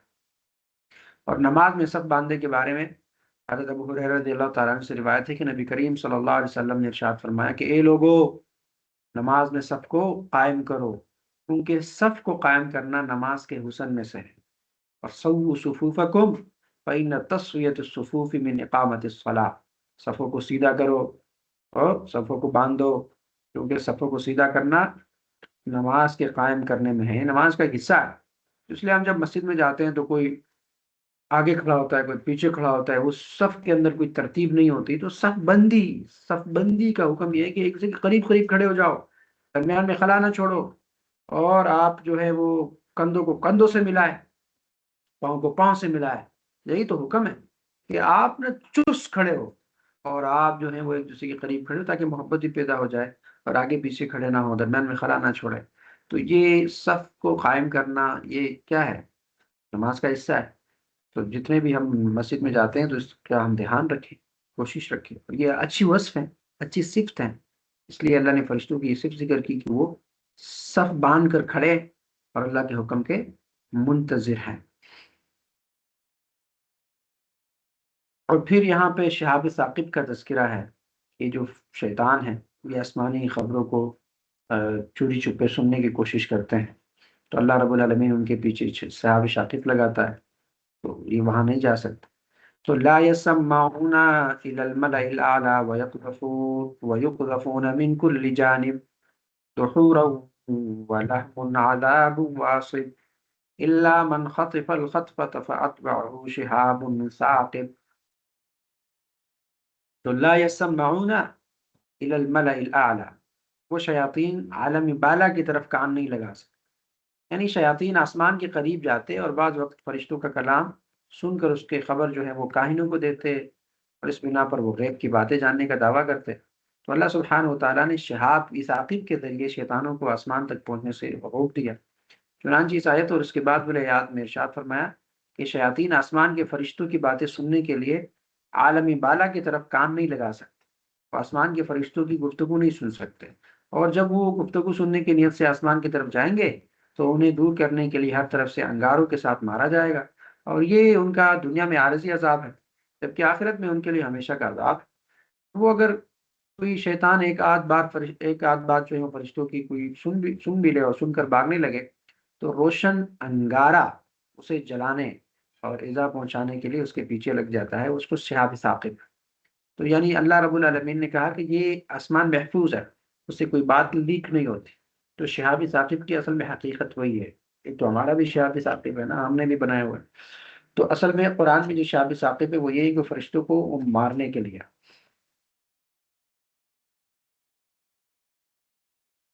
اور اسی کے ساتھ ساتھ پھر اس سورہ کے اندر انبیاء کرام کی دعوت اور قوموں کا انجام ذکر کیا۔ حضرت نوح علیہ السلام کا ذکر ہے کہ حضرت نوح علیہ السلام نے اپنے قوم کو اللہ کے حکم کی تابعداری کرنے کا حکم دیا، انہیں اسلام کی دعوت دی، اور 950 سال 900 سال تک وہ دعوت دیتے رہے، قوم ان کی بات نہیں مانتے، اور قوم نے ان کو کہا کہ آپ جھوٹے ہیں اور آپ ہمارے جیسے انسان ہیں، ہم آپ کی بات نہیں مانیں گے۔ تو اللہ رب العالمین نے قوم کو غرق کیا، نوح علیہ السلام کو نجات دی، نوح علیہ السلام کی دعوت کو اللہ نے قبول کیا۔ موسیٰ اور ہارون کا ذکر ہے کہ موسیٰ اور ہارون کو اللہ نے واضح کتاب دی تھی، اور موسیٰ اور ہارون پر اللہ کا یہ احسان تھا۔ موسیٰ اور ہارون نے بھی اپنے قوم کو ہدایت اور توحید کی دعوت دی۔ لوط علیہ السلام کا ذکر ہے، لوط علیہ السلام نے اپنے قوم کو دعوت توحید دی، قیامت کا ذکر کیا، آخرت کی باتیں سمجھائی، قوم نے باتیں نہیں مانی، قوم جو ہے وہ غیر اخلاقی کام میں مبتلا تھی۔ اللہ رب العالمین نے آخر کار ان پر پتھروں کی بارش کی اور ان کو تباہ کیا۔ الیاس علیہ السلام کا ذکر ہے کہ الیاس علیہ السلام اپنے قوم کو شرک اور بت پرستی سے منع کر رہے تھے، تو منع نہیں ہو رہے تھے، تو اللہ رب العالمین نے ان کو بھی نیست و نابود کیا۔ اسی طرح پھر ابراہیم علیہ السلام کا واقعہ ہے تفصیل سے کہ ابراہیم علیہ السلام نے خواب دیکھا کہ وہ اپنے بیٹے کو ذبح کر رہے ہیں۔ خواب میں کیا کر رہے ہیں؟ وہ اپنے بیٹے کو ذبح کر رہے ہیں۔ تو اللہ سبحانہ و تعالیٰ نے خواب میں یہ دکھایا، اور انبیاء کا جو خواب ہوتا ہے وہ بھی سچا ہوتا ہے۔ ایک دن دیکھا، اگنور کیا، دوسرے دن دیکھا، پھر اگنور کیا، تیسرے دن دیکھا، پھر ان کو لگا کہ یہ 3 دفعہ جب بات آ رہی ہے تو یہ اللہ کا حکم ہے کہ میں اپنا بیٹا ذبح کر رہا ہوں۔ تو اپنے بیٹے کے پاس آتا ہے، اسماعیل کو کہتا ہے کہ میں نے تو خواب میں یہ دیکھ رہا ہوں کہ میں تو آپ کو ذبح کر رہا ہوں۔ تو وہ بیٹا بھی عظیم باپ کا بیٹا تھا نا، اس نے کہا یا ابت فعل ماذا تؤمر، اے میرے پیارے بابا جان، افعل، کرو وہ کام، ما تؤمر، جس کا تمہیں حکم ملا ہے، جس کا تجھے اللہ کی طرف سے حکم ملا ہے تو مجھے آپ تابعدار پاؤ گے۔ ستجدنی انشاء اللہ من الصابرین، صبر کرنے والا پائیں گے، تابعدار پائیں گے۔ اللہ کا حکم ہے تو آپ آ کے مجھ سے پوچھ رہے ہیں، کوئی پوچھنے والی بات نہیں، اللہ نے کہا ہے تو آپ ایسا ہی کریں گے، اور میں آپ کے سامنے موجود ہوں، میں آپ کا تابعدار ہوں، مجھے آپ تابعدار پائیں گے، صبر کرنے والا پائیں گے۔ نقطہ دیکھیں نا، اپنے بچوں کی تربیت ایسی کرنی چاہیے۔ بتائیں آپ مجھے، آپ کا بچہ آپ اگر ان کو ایسا کہیں مان لیں گے؟ ابراہیم علیہ السلام نے اپنے بچوں کی تربیت ایسی کی تھی۔ تو یہاں سے تربیتی اولاد کا ایک بہت بڑا سبق ہمیں ملتا ہے۔ ہم واقعات بھی پڑھ رہے ہوتے ہیں، واقعی سے کوئی سبق حاصل نہیں کر رہے ہوتے۔ اصل سبق تو بطور پیرنٹس میرے اور آپ کے لیے کیا ہے کہ ابراہیم علیہ السلام نے اپنے بچوں کو اللہ کا فرمانبردار بنایا تھا، اور بچپن میں چھوٹا بچہ ہے وہ کہہ رہا ہے کہ اللہ کا حکم ہے تو میں سامنے ہوں، مجھے ذبح کرو۔ اللہ کے حکم میں کوئی تاخیر نہ کرو، اور میری محبت کبھی غالب نہ آ جائے کہ آپ کہیں کہ میرا جگر ہے، میرا بیٹا ہے، میرا خون ہے، میں کیسے ذبح کروں، یہ بات نہ کرو، میں تیار ہوں اللہ کا حکم مان۔ آج آپ اپنے بیٹے کو کہتے ہیں کہ بیٹا اللہ نے اس کام سے منع کیا ہے، تو وہ کہتے ہیں اپنا کام کرو، پتہ نہیں کون سی دقیانوس خیال والی آپ ہیں، جدید دور ہیں، یہ کام ہم کریں گے۔ آپ اپنے بچوں کو بھی حیائی سے ہی منع نہیں کر سکتے، یہ آپ کی تربیت ہے۔ اور ان بچوں کے لیے حلال اور حرام میں کوئی تمیز نہیں کرتے، ان بچوں کے لیے اپنی آخرت تباہ کر رہے ہیں، برباد کر رہے ہیں، جو کہ آپ کی ایک بات بھی نہیں مان رہے ہوتے، جو کہ اللہ رب العالمین کا حکم بجا نہیں لا رہے ہوتے۔ اس پروفیتن دور میں تو اصل میں مسئلہ ہی ہے نا کہ ہمیں جتنا پروفیتن دور ہے اتنا ہی ہمیں قید قیدی کرنا ہے، یعنی جتنی بھی زیادہ چیزیں ان سے بچنا ہے۔ یہی تو امتحان ہے کہ جو چیز ٹرینڈ بن رہی ہے وہ ٹرینڈ اسلام کے خلاف ہے تو اس کا بائیکاٹ کرنا ہے۔ مسئلہ تو یہ ہے، یا اپنے ٹرینڈ کے مطابق چلنا ہے، ہوا کے رخ کے مطابق چلنا ہے کہ جس طرف ہوا چلے گی میں بھی اس طرح چلوں گی، اور پھر میرے بچے بھی اس طرح چلیں۔ تو بچوں کی ایسی تربیت کریں کہ وہ آپ کے تابع دار ہو، وہ اللہ اور رسول کی ہر بات پر اپنے آپ کو پیش کرے اور اپنے جان کا نذرانہ پیش کر سکے کہ زندگی تو اللہ نے دی ہے، اللہ کے خلاف اور اللہ کی بغاوت اور اللہ کی سرکشی کیسے کی جا سکتی؟ تو اسماعیل علیہ السلام نے کہا، فوری طور پر سری تسلیم خم کیا، تاکہ افعال کرو وہ کام ما تؤمر، جو جس کا آپ کو حکم دیا ہے، اور ستجدونی انشاءاللہ من الصابرین، مجھے آپ صابرین میں سے پائیں گے۔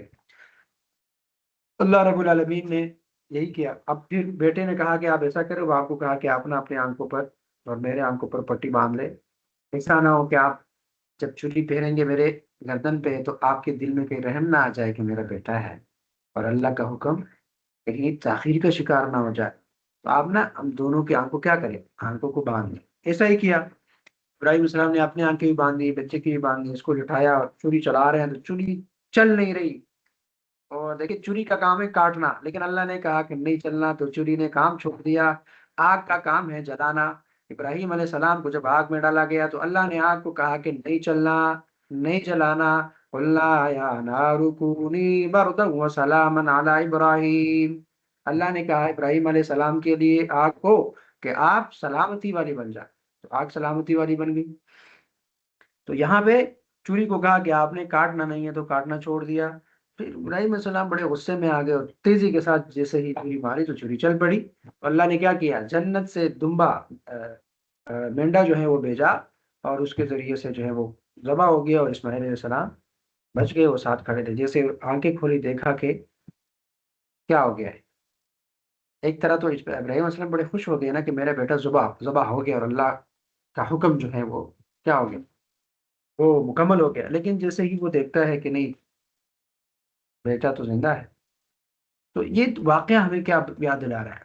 یہ اللہ رب العالمین کی اطاعت اور پھر باپ بیٹے کا مثالی کردار ہے کہ باپ بھی اللہ کا تابعدار، اللہ کے سامنے سری تسلیم خم کر چکا ہے، حقیقی مسلمان، اس کو شعوری مسلمان کہتا ہے۔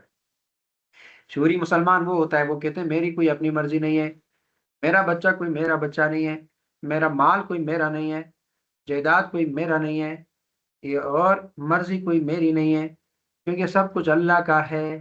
اس کو شعوری مسلمان کہتے ہیں، کیونکہ وہ سمجھتا ہے کہ پیدا مجھے اللہ نے کیا، آسمان کو اللہ نے، زمین کو اللہ نے، اور یہ پوری کائنات کو اللہ نے، میرے جسم کو اللہ نے، میرے جسم پر کنٹرول اللہ کا ہے، میرے جسم پر میرا کوئی اختیار نہیں ہے۔ اگر میرے جسم پر میرا اختیار ہوتا تو میں بیمار کیوں ہوتا بھائی؟ کیوں بیمار ہوتا؟ کیونکہ مجھے اپنے جسم پہ اختیار نہیں، تبھی بیمار بھی ہوتا ہے، ٹھیک بھی ہوتا ہے، میرا اختیار نہیں چل رہا۔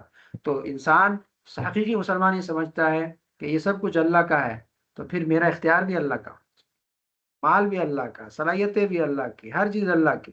ابراہیم علیہ السلام حقیقی طور پر مسلمان تھے، تو مجھے اور آپ کو پیغام یہ ہے، حقیقی طور پر مسلمان بننا ہے، سری تسلیم خم کرنا ہے اللہ کے سامنے کہ کچھ بھی میرا نہیں ہے، اللہ جیسے آپ کہتے ہیں اسی طرح ہوگا، مال بھی اسی طرح استعمال ہوگا، اطاعت بھی اسی طرح ہوگی، اور شعور بھی اسی طرح استعمال ہوگا، اور مرضی بھی اسی طرح استعمال ہوگی۔ یہ دراصل یہ واقعہ ہمیں یہ پیغام دیتا ہے، اور یہ پیغام ہم نے اپنے بچوں کو بھی سمجھانا ہے۔ پھر یونس علیہ السلام کا تذکرہ ہے کہ مچھلی کے پیٹ میں جب وہ چلے گئے، واقعہ تو ہم نے پیچھے پڑھا ہے کہ جب قوم سے وہ ناراض ہو کر بستی چھوڑ گئے تو اللہ کی طرف سے ایک آزمائش میں مبتلا ہو گئے۔ وہ یہ ہے کہ مچھلی نے اس کو نگل لیا، اور مچھلی کے پیٹ کے اندر اگر یونس علیہ السلام یہ تسبیح نہ پڑھتے لا الہ الا انت سبحانک انی کنت من الظالمین، اگر یہ نہ پڑھتے تو شاید وہ مچھلی کے پیٹ سے نہ نکلتے۔ توبہ کیا اللہ کے سامنے کہ اللہ اصل باقی تو تیری طرف ہے، میں نے ظلم کیا، میں نے اپنے اوپر ظلم کیا۔ تو اللہ نے اس تسبیح کی برکت سے کیا کیا، یونس علیہ السلام کو غم سے نجات دی، اور قوم پر اللہ رب العالمین نے عذاب ٹال دیا، قوم پر عذاب نہیں آیا۔ تو یہ پیغام دیتا ہے یہ واقعہ ہمیں کہ ہمیں کیا کرنا چاہیے، تسبیح کرنی چاہیے، استغفار کرنا چاہیے۔ اس کے بعد اگلی صورتیں سورۃ الصاد۔ سورہ صاد یہ مکی صورت ہے، 5 رکوع پر مشتمل ہے، اور اس کو کتاب نصیحت کہا جاتا ہے، اور اس کے اندر مرکزی موضوعات یعنی مشکلات پر صبر کرنا، اللہ پر بھروسہ کرنا، انبیاء کا واقعہ ہے اسی سے، اور پھر ہر حال میں انسان اللہ کی طرف رجوع کرے، اللہ کی طرف پلٹے، اور مختلف انبیاء کا اس میں بھی تذکرہ ہے۔ داؤد علیہ السلام، سلیمان علیہ السلام کا تذکرہ ہے کہ اللہ رب العالمین نے ان کو حکومت دی، پھر بیماری دی، حکومت کے ذریعے سے بھی آزمایا، بیماری کے ذریعے سے بھی آزمایا، اور یہ اس لیے کیا کہ اللہ رب العالمین اپنے لوگوں کو آزماتا ہے تاکہ پتہ چلے کہ کون جو ہے وہ اللہ کا تابعدار ہیں اور کون نہیں ہے۔ یعنی اس سورہ کے اندر داؤد علیہ السلام اور سلیمان علیہ السلام کا ذکر، اس میں اقتدار اور شکر کا ذکر ہے۔ داؤد علیہ السلام کو اللہ رب العالمین نے حکمرانی بھی دی تھی، پہاڑ اور پرندے کے ساتھ وہ تسبیح کرتے تھے، بہت اچھی آواز تھی، قرآن کریم کی اس وقت کی تورات کی تلاوت کرتے تھے بڑے اچھے انداز میں، تو پہاڑ پرندے یہ بھی ساتھ ساتھ تسبیح کرتے تھے، گنگناتے تھے۔ تو اور ساتھ میں داؤد علیہ السلام کو اللہ رب العالمین نے حکومت بھی دی تھی۔ قرآن کریم میں اللہ نے فرمایا یا داؤد انا جعلناک خلیفۃ فی الارض فاحكم بين الناس بالحق ولا تتبع الهوى فيضلك عن سبيل الله إن الذين يضلون عن سبيل الله لهم عذاب شديد بما نسوا يوم الحساب۔ تو یا داؤد انا جعلناک خلیفۃ فی الارض، اے داؤد بے شک ہم نے تجھے زمین میں اپنا نائب بنایا، خلیفہ بنایا۔ حضرت داؤد علیہ السلام کا پورا واقعہ تو اگلی آیت میں ذکر کیا ہے، اس کے بعد یہ زمینی خلافت کا ذکر فرمایا کہ بے شک میں نے تجھے زمین میں اپنا نائب مقرر کیا، خلیفہ بنایا، مخلوق کے کاموں کا انتظام کرنے پر آپ کو مامور کیا، تو آپ کا حکم ان میں نافذ کر دیا۔ تو لوگوں میں حق کے مطابق فیصلہ کرو، اور یعنی نفس خواہش کے پیچھے نہ جانا، اور وہ تجھے اللہ کے راہ سے بہکا دے گا جو آپ خواہش کی پرستی کریں گے۔ بے شک اللہ رب العالمین کے راہ سے وہ لوگ بہکتے ہیں نا جو اپنے نفس کی خواہشات کے مطابق فیصلے کرتے ہیں۔ تو اس آیت سے ہمیں نا 2-3 چیزیں معلوم ہوتی ہیں، وہ یہ ہے کہ حکمران اللہ رب العالمین کے دیے ہوئے احکام کے مطابق ہی چلے اور اسے باہر بالکل نہ چلے، حکمرانوں کے خطاب۔ اور اسلامی دوسری بات یہ کہ اسلامی ریاست کا بنیادی کام حق کو قائم کرنا ہے، اور حکمرانوں پر لازم ہے کہ تنازعات وغیرہ کا حق اور انصاف کے مطابق ہی فیصلہ کریں۔ یہ آج کل آپ کے ملک میں انصاف ہی تو نہیں ہے نا، تو قرآن اس بات کو کہہ رہا ہے کہ جو بھی حکمران ہے وہ حق کے مطابق فیصلہ کرے، انصاف کے مطابق فیصلہ کرے۔ تیسری بات کا یہ پتہ چل رہا ہے کہ حکمران نفسانی خواہشات کی پیروی سے بچے، اور یہی چیز جو ہے وہ رائے حق اور عدل سے عدل و انصاف سے جو ہے وہ دور کرتی ہے۔ اگر انسان یا حکمران جو ہے خواہشاتی نفس پر چلیں گے تو پھر وہ انصاف نہیں کر سکیں گے۔ بات سمجھ آ رہی ہے؟ تو اسی لیے داؤد علیہ السلام کا یہ تذکرہ ہے، پھر سلیمان علیہ السلام کا تذکرہ ہے جس کو اللہ رب العالمین نے حکومت دی، ہواؤں اور جنات پر حکمرانی کی، اور داؤد علیہ السلام نے اللہ سے دعا کی اللہ مجھے ایسی حکمرانی دے جو کہ میرے بعد کسی کو نہ دے۔ اللہ نے وہ دعا قبول کر لی۔ جو سلیمان علیہ السلام کو اللہ نے بادشاہ حکومت دی وہ کسی کو پھر نہیں دی نا، ہوا اور جنات پر حکمرانی۔ بہت اچھے اچھے گھوڑے پالے تھے، وہ اس کا بھی قصہ یہاں ذکر ہے کہ عمدہ گھوڑے پالے تھے، اور وہ یہ ہے کہ ایک دن اس میں مشغول ہو گئے، گھوڑوں کے ساتھ مشغول ہو گئے، اور عبادت کا وقت گزر گیا۔ جب عبادت کا وقت گزر گیا تو سلیمان علیہ السلام نے کہا کہ یہ چیزیں میری عبادت میں رکاوٹ بنی، تو گھوڑوں کو کاٹ دیا۔ بڑے پسند تھے اس کو، گھوڑے محبت تھی، لیکن جب ان گھوڑوں کی وجہ سے عبادت میں رکاوٹ آ گئی نا تو گھوڑوں کو کاٹ دیا۔ یہ اب آ کے مجھے اللہ کی عبادت سے روکیں؟ تو ایک طرح سے یہ عملی شکر تھا کہ نہیں، اللہ کے لیے کوئی بھی چیز رکاوٹ نہیں بن سکتی۔ تو یہ اللہ نے کہا کہ نعم البدل، یہ کتنے خوب بندے تھے کہ اتنی بڑی بادشاہت کے باوجود اللہ کی طرف رجوع کرنے والے تھے، اللہ کا شکر کرنے والے تھے۔ مجھے اور آپ کو اس میں پیغام یہ ہے نا کہ اللہ نے جو نعمتیں دی ہیں تو نعمتوں کے وقت اللہ کا شکر ادا کرے۔ ہمیشہ انسان کی فطرت یہ ہے، یہ بھی اسی پارے کے اندر ہے، کہ جب ہم انسان کو دے دیتے ہیں بہت زیادہ، تو انسان جو ہے اس وقت نافرمان ہو جاتا ہے، اور جو ہم لے لیتے ہیں تو پھر انسان آہ بکا چیخ پکار کرتا ہے، نافرمان بن جاتا ہے۔ تو اس لیے اللہ رب العالمین کا شکر ہر حال میں ادا کرنا چاہیے۔ یہ ہمیں یہ واقعات ہمیں اصل میں اللہ کی ذات سمجھا رہے ہیں کہ اللہ ہی ہے جس نے یہ کام کیا، اور جو لوگ اللہ کے شکر گزار ہیں اللہ نے ان کو مزید فوقیت بھی دی، ترقی بھی دی۔ پھر ایوب علیہ السلام کا تذکرہ ہے، اس کی صبر کا تذکرہ ہے کہ ایوب علیہ السلام کتنے صابر تھے۔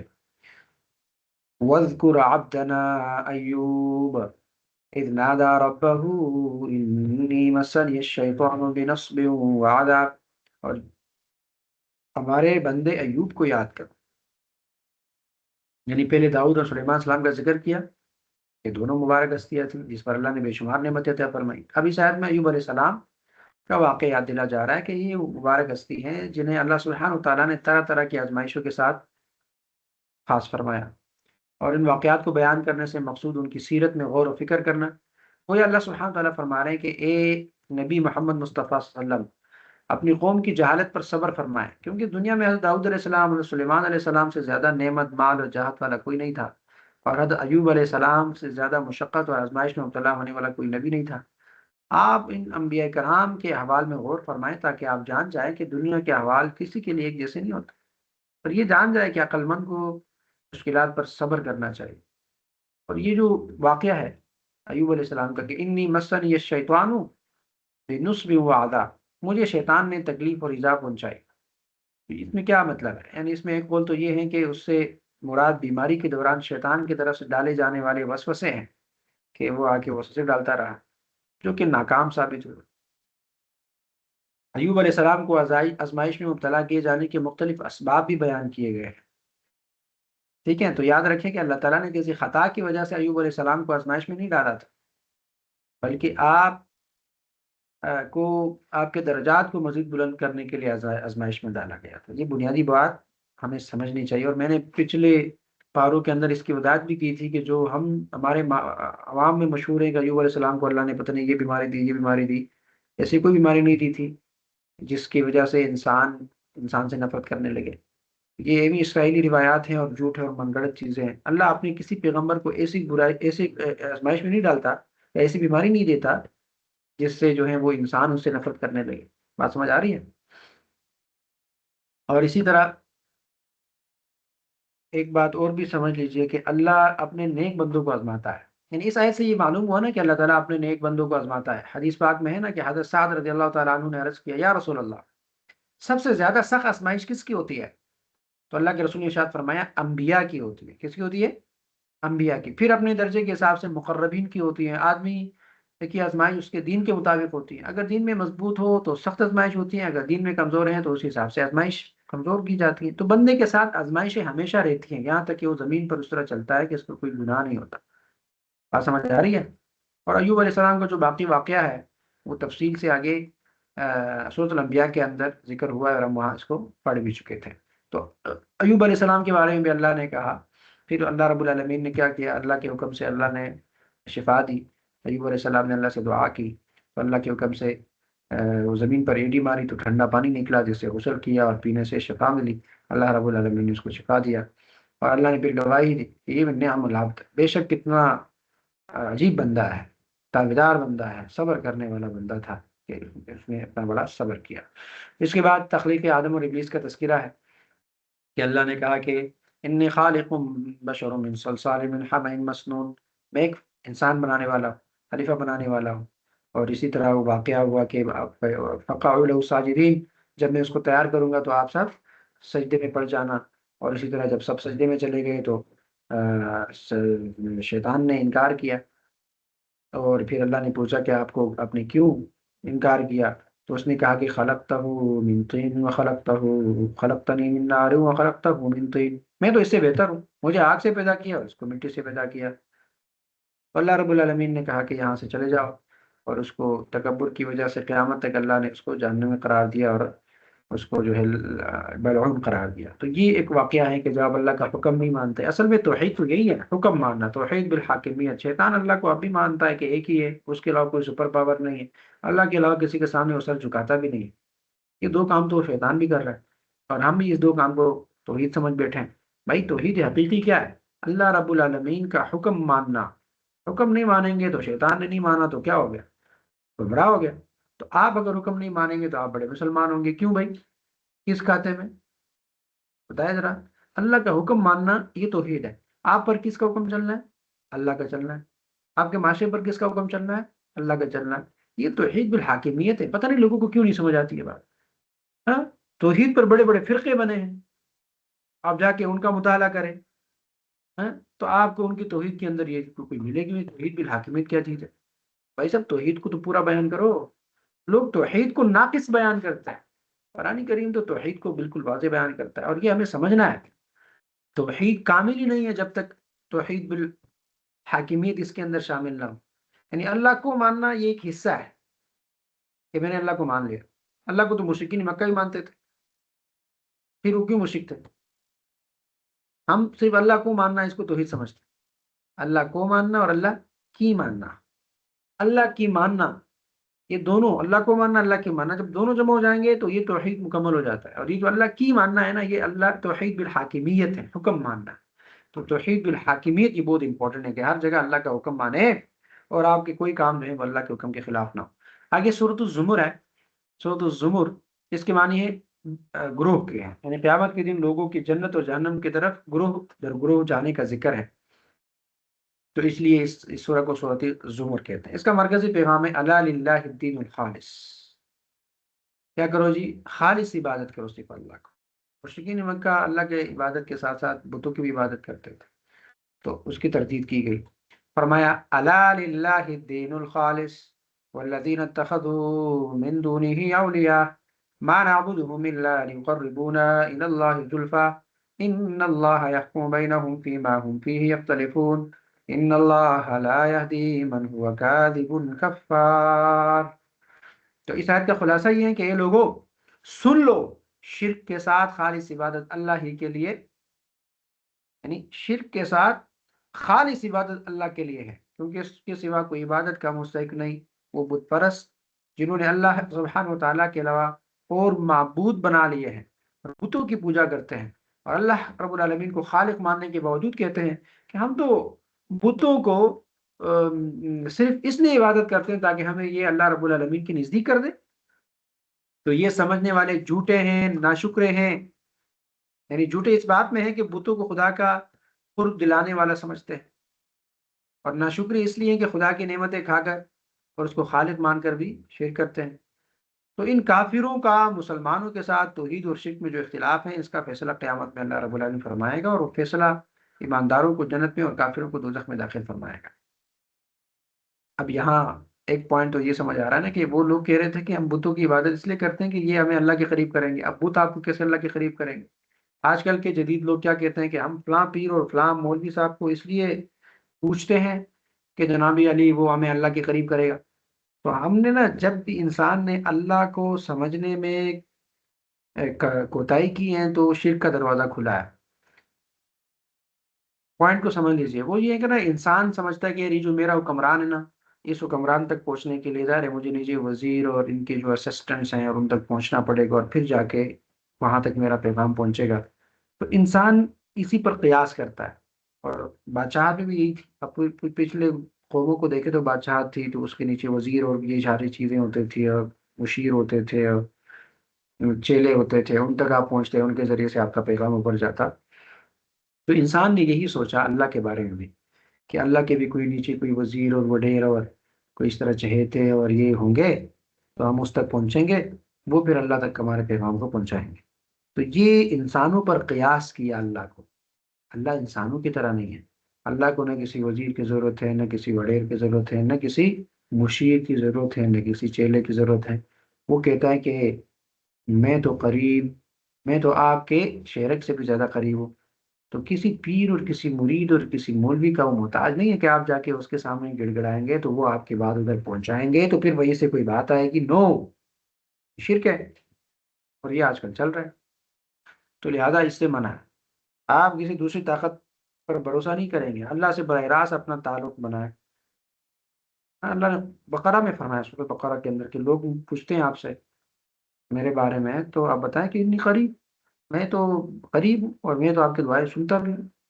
فَلْيَسْتَجِيبُوا لِي وَلْيُؤْمِنُوا بِي لَعَلَّهُمْ يَرْشُدُونَ، میں آپ کی دعاؤں کو قبول کروں گا اگر آپ ایمان لائے۔ تو آپ ایمان لائے، اللہ سے دعا مانگے، کسی پیر وڈیر کی ضرورت نہیں پڑے گی۔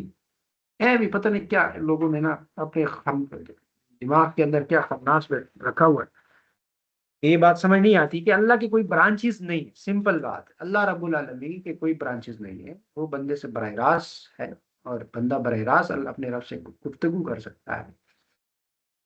لہذا اللہ رب العالمین سے تعلق بنائیں، شرک کے دروازے بند کریں۔ تو اس آیت سے یہ بھی معلوم ہوا نا کہ وہی عمل قابل قبول ہے جو صرف اللہ رب العالمین کے رضا کے لیے کیا جائے۔ ٹھیک ہے، ایک حدیث ہے کہ ایک شخص نے عرض کیا، یا رسول اللہ، ہم شہرت حاصل کرنے کے لیے اپنے اموال دیتے ہیں، کیا ہمیں اس کا کوئی اجر ملے گا؟ تو اللہ کے رسول نے ارشاد فرمایا، اللہ تعالیٰ اسی عمل کو قبول فرماتا ہے جو خالص اس کے لیے کیا جائے۔ اور پھر آپ صلی اللہ علیہ وسلم نے یہ آیت ارشاد فرمائی، الا للہ الدین الخالص، دین کو کیا کرو؟ اللہ کے لیے خالص کرو۔ اب یہ جملہ آپ کو سلائڈ پہ نظر آ رہا ہے، بہت چھوٹا جملہ ہے، الا للہ الدین الخالص، لیکن یہ بہت گہرائی ہے اس کے اندر۔ دین کو اللہ کے لیے خالص کرو، صرف اللہ کی بندگی کرو، اللہ کے علاوہ آپ کے ذہن کے اندر کوئی اور سپر پاور نہیں ہونا چاہیے، کوئی اور طاقتور نہیں ہونا چاہیے، کسی اور سے امیدیں نہیں ہونی چاہیے، کسی اور کا خوف بھی نہیں ہونا چاہیے۔ الا للہ الدین الخالص، اے دین کو خالص کرو، کیا مطلب؟ دین جو کہتا ہے وہی کرو، دین کے اندر جو یہودی رسومات آپ لائے ہیں، جو اغیار کے رسومات آپ لائے ہیں، جو مغرب اور ویسٹ سے جو چیزیں آپ نے کاپی کر کے اس کو بھی ایڈجسٹ کیا، کچھ ادھر سے، کچھ ادھر سے، کچھ ادھر سے، کچھ اوپر سے، کچھ نیچے سے ملا کے آپ کہتے ہیں میں تو مسلمان ہوں، یہ دین ہے؟ اللہ کہہ رہے نہیں، الا للہ الدین الخالص، اے میرے پیارے نبی محمد مصطفیٰ کا دین بالکل خالص ہے، اسی کو امپلیمنٹ کرو۔ یہ ادھر ادھر کی خرافات، یہ اس نے کہا، یہ میرے بزرگ نے کہا، یہ میرے پیر نے کہا، یہ میرے فلاں نے کہا، یہ تو وہاں سے تھا، یہ تو وہاں سے تھا، اور سب کو گڑ مڑ کر کے کیا گن بنایا ہوا ہے آپ۔ دین کو خالص رکھو۔ دین کے اندر یہ مزید جو آپ نے کہانیاں بنائی ہیں، ان کہانیوں کو آپ دیکھیں نا، اپنی پوری پریکٹیکل لائف کو دیکھیں، ہمارے دین تو خرافات کا مجموعہ بن چکا ہے۔ ہم جب ابھی یہ ہماری غمی کوئی فوتگی ہوتی ہے تو اس کے بعد جو کہانیاں ہم لگاتے ہیں، وہ سارے کہاں بس ہم نے کہاں سے اٹھائے ہوئے، اسلام کے اندر تو اس کی کوئی حقیقت نہیں ہے۔ ہاں، یہ چلہ ہے، یہ پلہ ہے، یہ پتہ نہیں کیا کیا ہے۔ شادی میں جو 20 قسم کے رسومات ہیں، یہ کہاں سے آئے ہیں؟ کوئی اسلام کے اندر تو اس کی کوئی حقیقت نہیں ہے۔ باقی بہت ساری چیزیں ہیں، وہ آپ ہم سے زیادہ بہتر جانتے ہیں، لہٰذا یہ جو رسومات ہیں تو یہ تو دینی اسلام میں تو نہیں ہے، تو لہٰذا اس کو دین سمجھ کے کرنا۔ اچھا، ایک پوائنٹ سمجھ لیجیے گا، یہ جو رسومات ہیں، رسم و رواج، اس کو دین کا حصہ سمجھ کے کرنا یہ گناہ ہے، کیونکہ اسلام میں نہیں ہے تو آپ اس کو کیسے دین سمجھ رہے ہیں؟ تو بعضی کچھ رسومات ایسے نا جو معاشرے کے اندر ثقافت ہے، وہ نسل در نسل منتقل ہوتے ہیں، معاشرے کے رسم ہیں، وہ اسلام کو اگر نقصان نہیں پہنچاتے تو اسلام اس کو کچھ کہتا نہیں، اس بات کو سمجھے گا، اسلام اس کی نفی نہیں کرتا۔ یعنی ہر وہ رسم جو اسلام کے خلاف ہے اور آپ اس کو اسلام اور دین اور عبادت سمجھ کے کر رہے ہیں تو وہ گناہ ہے۔ لیکن کچھ رسومات ایسے ہیں کہ جو معاشرے سے میں منتقل ہوتے ہیں اور وہ پازیٹیو ہوتے ہیں، اچھے ہوتے ہیں، تو اسلام اس سے منع بھی نہیں کرتا، وہ کرنے بھی چاہیے۔ لیکن پیغام یہ ہے کہ الا للہ دین الخالص، دین کو خالص کرنا ہے، دین میں اللہ کے علاوہ کسی کو شریک نہیں کروانا، اسلام کے اندر اللہ کے رسول کے طریقے کے علاوہ کسی اور کے طریقے نہیں ڈالنا، خالص دین پہ رہنا ہے، بس صاف ستھرا، یعنی دودھ کے اندر ملاوٹ آپ کو قبول نہیں ہے، شہد کے اندر ملاوٹ قبول نہیں ہے، گندم کے اندر ملاوٹ قبول نہیں ہے، کسی بھی چیز میں آپ دیکھتے ہیں ملاوٹ شدہ چیزیں تو آپ اس کو کہتے ہیں نہیں نہیں چاہیے۔ دین کے اندر ملاوٹ کیسے قبول ہوگی اللہ کو؟ کیسے قبول ہوگی؟ بات سمجھ آ رہی ہے نا؟ تو لہذا دین کو خالص رکھنا ہے، الا للہ الدین الخالص، دین کو خالص رکھنا ہے۔ پھر اس کے بعد تخلیقی انسانی کا تذکرہ ہے اور تین اندھیروں کا ذکر ہے۔ وہ کیا ہے جی کہ قرآن کریم کے اندر اللہ فرماتے ہیں کہ خلقکم من نفس واحدۃ ثم جعل منها زوجها وأنزل لكم من الأنعام ثمانية أزواج يخلقكم في بطون أمهاتكم خلقا من بعد خلق في ظلمات ثلاث ذلكم الله ربكم له الملك لا إله إلا هو فأنا تصرفون۔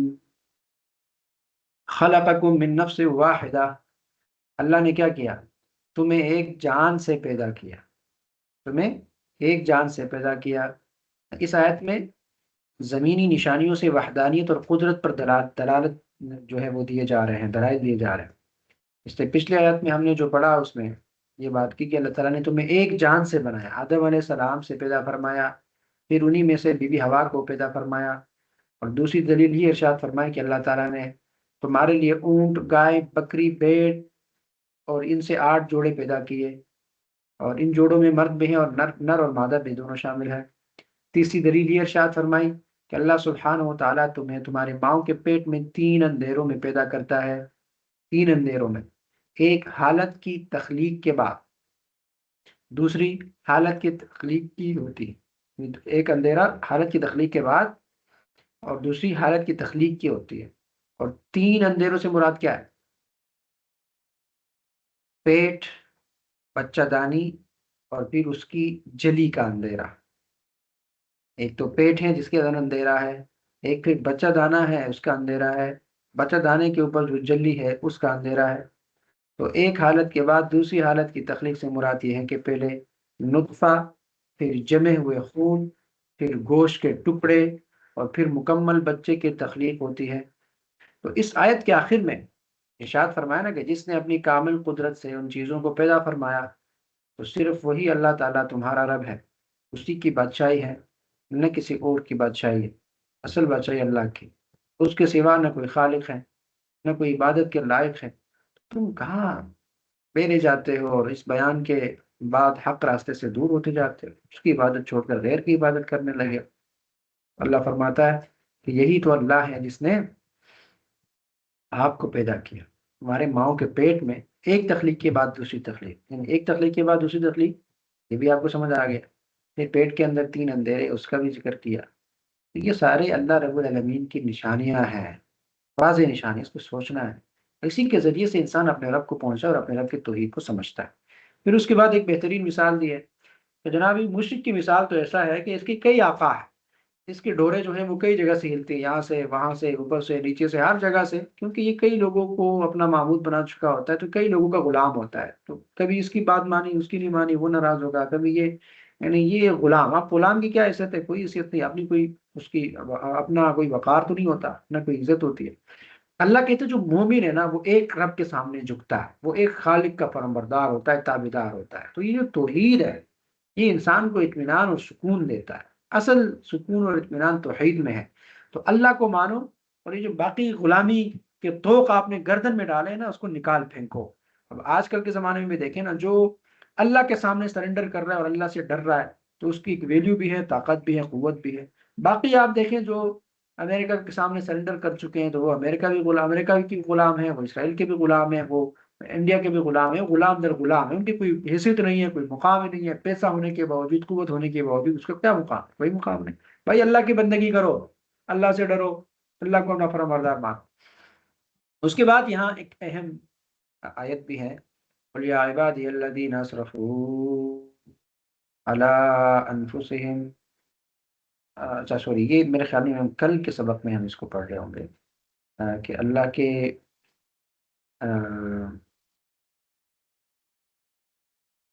رحمت سے جو ہے وہ مایوس نہ ہوں۔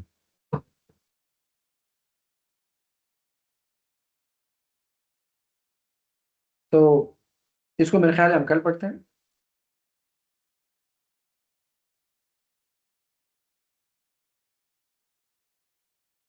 تو آج کے پارے کا خلاصہ کیا ہوا؟ سورہ یاسین.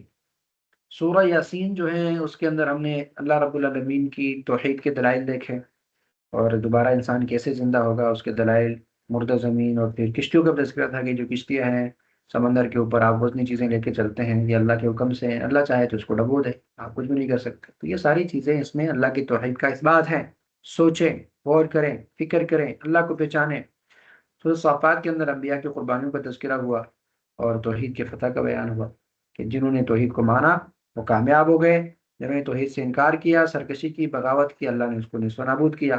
سورہ صاد کے اندر مشکلات پر صبر اور اقتدار میں شکر کا سبق ہے کہ اللہ کی طرف سے جو مشکلات آتے ہیں، ایوب علیہ السلام کا واقعہ ذکر کیا، اس نے صبر کیا. تو مجھے اور آپ کو پیغام یہ ہے، مشکلات اور آزمائشیں آئیں گی، صبر کرنا ہے، اللہ سے شکوہ نہیں کرنا، اور وہ آپ کی بہتری کے لیے ہوتی ہے. اور جو بھی اللہ نے عزت دیا، مقام دیا، پیسہ دیا، اقتدار دیا، تو شکر کا سبق ہے کہ شکر کریں. سورہ زمر کے اندر دین کو اللہ کے لیے خالص کرنے کا حکم ہے کہ صرف اللہ کی بندگی کرو، کبھی رب کی بندگی، کبھی شیطان کی بندگی، یہ نہیں چلے گا. خالص ہو جاؤ جی، منافقت چھوڑ دو، دو رنگی چھوڑ کے یک رنگ ہو جاؤ. یہ نہ تتر اور نہ بٹیر والا معاملہ بھی ختم کرو. ایک ہی رب کو مانتے ہیں تو حقیقی مسلمان بنو. جب آپ مسلمان ہیں تو آپ کے رویے اور طور طریقے پھر اغیار کے کیوں ہیں؟ ہاں، آپ کا آپ کے عادات اور اطوار اور روش جو ہیں وہ پھر کیوں یہودیوں والے ہیں؟ وجہ کیا ہے؟ مسلمان ہے تو مسلمان بن جاؤ. ہاں، مسلمان نہیں ہے تو پھر کوئی اور چیز بن جاؤ. ایک چیز بنو نا، دین کو خالص کرو، سمپل بات. دین کو خالص رکھو، پتہ تو چلے کہ آپ مسلمان ہیں نا. آج کل کے مسلمان کو تو پتہ نہیں چل رہا، زبان سے مسلمان ہے، اقوال اور افعال سے یہودیوں سے بھی آگے یہ چیز بنی ہوئی. تو قرآن کریم اس بات پہ بڑا زور دیتا ہے کہ دین کو خالص کرنا ہے. تو خلاصہ کلام یہ ہوا کہ ہم نے قدرت کے دلائل پر غور کرنا ہے، یعنی سورج، چاند، پانی، زمین، نباتات، ان تمام چیزوں پر غور کر کے اپنے رب تک پہنچنا ہے. اور انبیاء کی زندگی کے جتنے بھی واقعات ذکر ہوئے، اس زندگیوں سے ہم نے سبق سیکھنا ہے، استقامت سیکھنی ہے کہ وہ اللہ کے دین پر مستقیم رہے اور اللہ کے لیے قربانیاں دیتے رہے. اور تیسری بات ہم نے یہ سیکھنی ہے کہ دین کو اللہ کے لیے خالص کرنا ہے، صرف اللہ رب العالمین کی عبادت کرنی ہے. اللہ کے علاوہ کسی سے یقین، کسی سے امیدیں، کسی کا خوف دل میں نہیں پالنا. ایک ہی اللہ کے ہو کے جانا ہے، اور ایک اللہ کے لیے اپنی زندگی کو قربان بھی کرنا ہے. اللہ رب العالمین سے دعا ہے کہ اللہ رب العالمین ہمیں قرآن کریم سمجھنے، اس پر عمل کرنے کی توفیق عطا فرمائے. جزاکم اللہ خیر. یہ تھا پہلا سیشن. اب ہم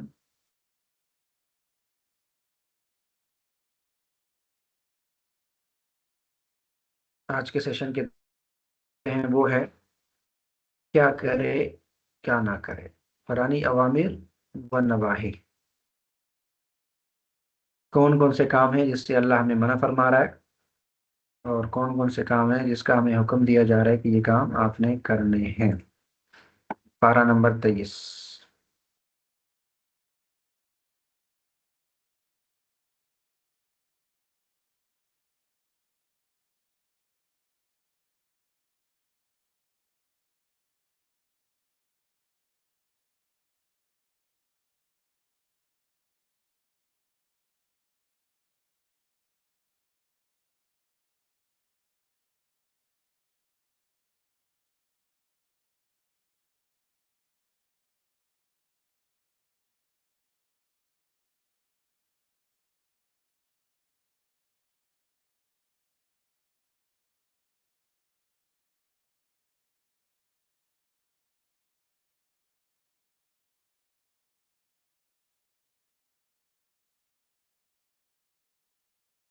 جی، یہ آپ کو پارہ شعر ہو رہا ہے.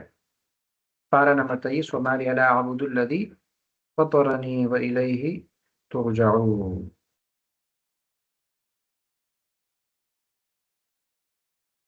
پہلا کیا ہے؟ پہلا حکم کہ اس ہستی کی بندگی کرو جس نے تمہیں پیدا کیا، سورۃ یاسین آیت نمبر 22 کے اندر. اور پھر ہے کہ خوش زمین سے عبرت حاصل کرو جو زندہ ہو گئی اور تمہارے لیے اناج پیدا کرتی. اب خوش زمین تھی، بارش ہوا، بنجر زمین تھی، اس نے اناج دیا، تو اس سے عبرت حاصل کرو نا، اور شکر ادا کرو. خوش زمین سے عبرت حاصل کرو. اچھا، یہ 2 دفعہ ہے.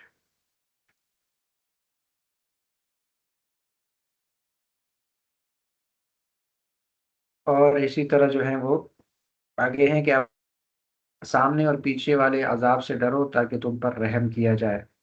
شیطان کی بندگی نہ کرو، وہ تمہارا کھلا دشمن ہے، اور میری ہی بندگی کرو، یہ سیدھا راستہ ہے، نہایت صراط مستقیم۔ اور قرآن سے نصیحت حاصل کرو اور باخبر رہو۔ قرآن نصیحت کی کتاب ہے، یہ پیغام ہے کہ قرآن کو صرف برکت کی نیت سے نہ پڑھو، کاروبار کے لیے نہ پڑھو، شادی کے لیے شادی میں جو ہے سر پہ نہ رکھو۔ کیا بنایا ہوا ہے آپ نے؟ قرآن نصیحت کی کتاب ہے، اس سے نصیحت حاصل کرو، نیک کام کرتے رہو اور اچھی جزا کی امید رکھو۔ ہم تجھے زمین میں خلیفہ بنائیں گے تو لوگوں کے درمیان حق کے ساتھ حکومت کرو اور خواہش نفس کی پیروی نہ کرو، اور ورنہ وہ تجھے اللہ کی راہ سے بھٹکائیں گے۔ اس پہ ہم نے تفصیل سے بات کی کہ آپ کے پاس جتنا بھی اختیار ہے تو آپ پھر وہ اس میں حق کا ساتھ دو۔ اب اس کو پوائنٹ سمجھ لیجئے۔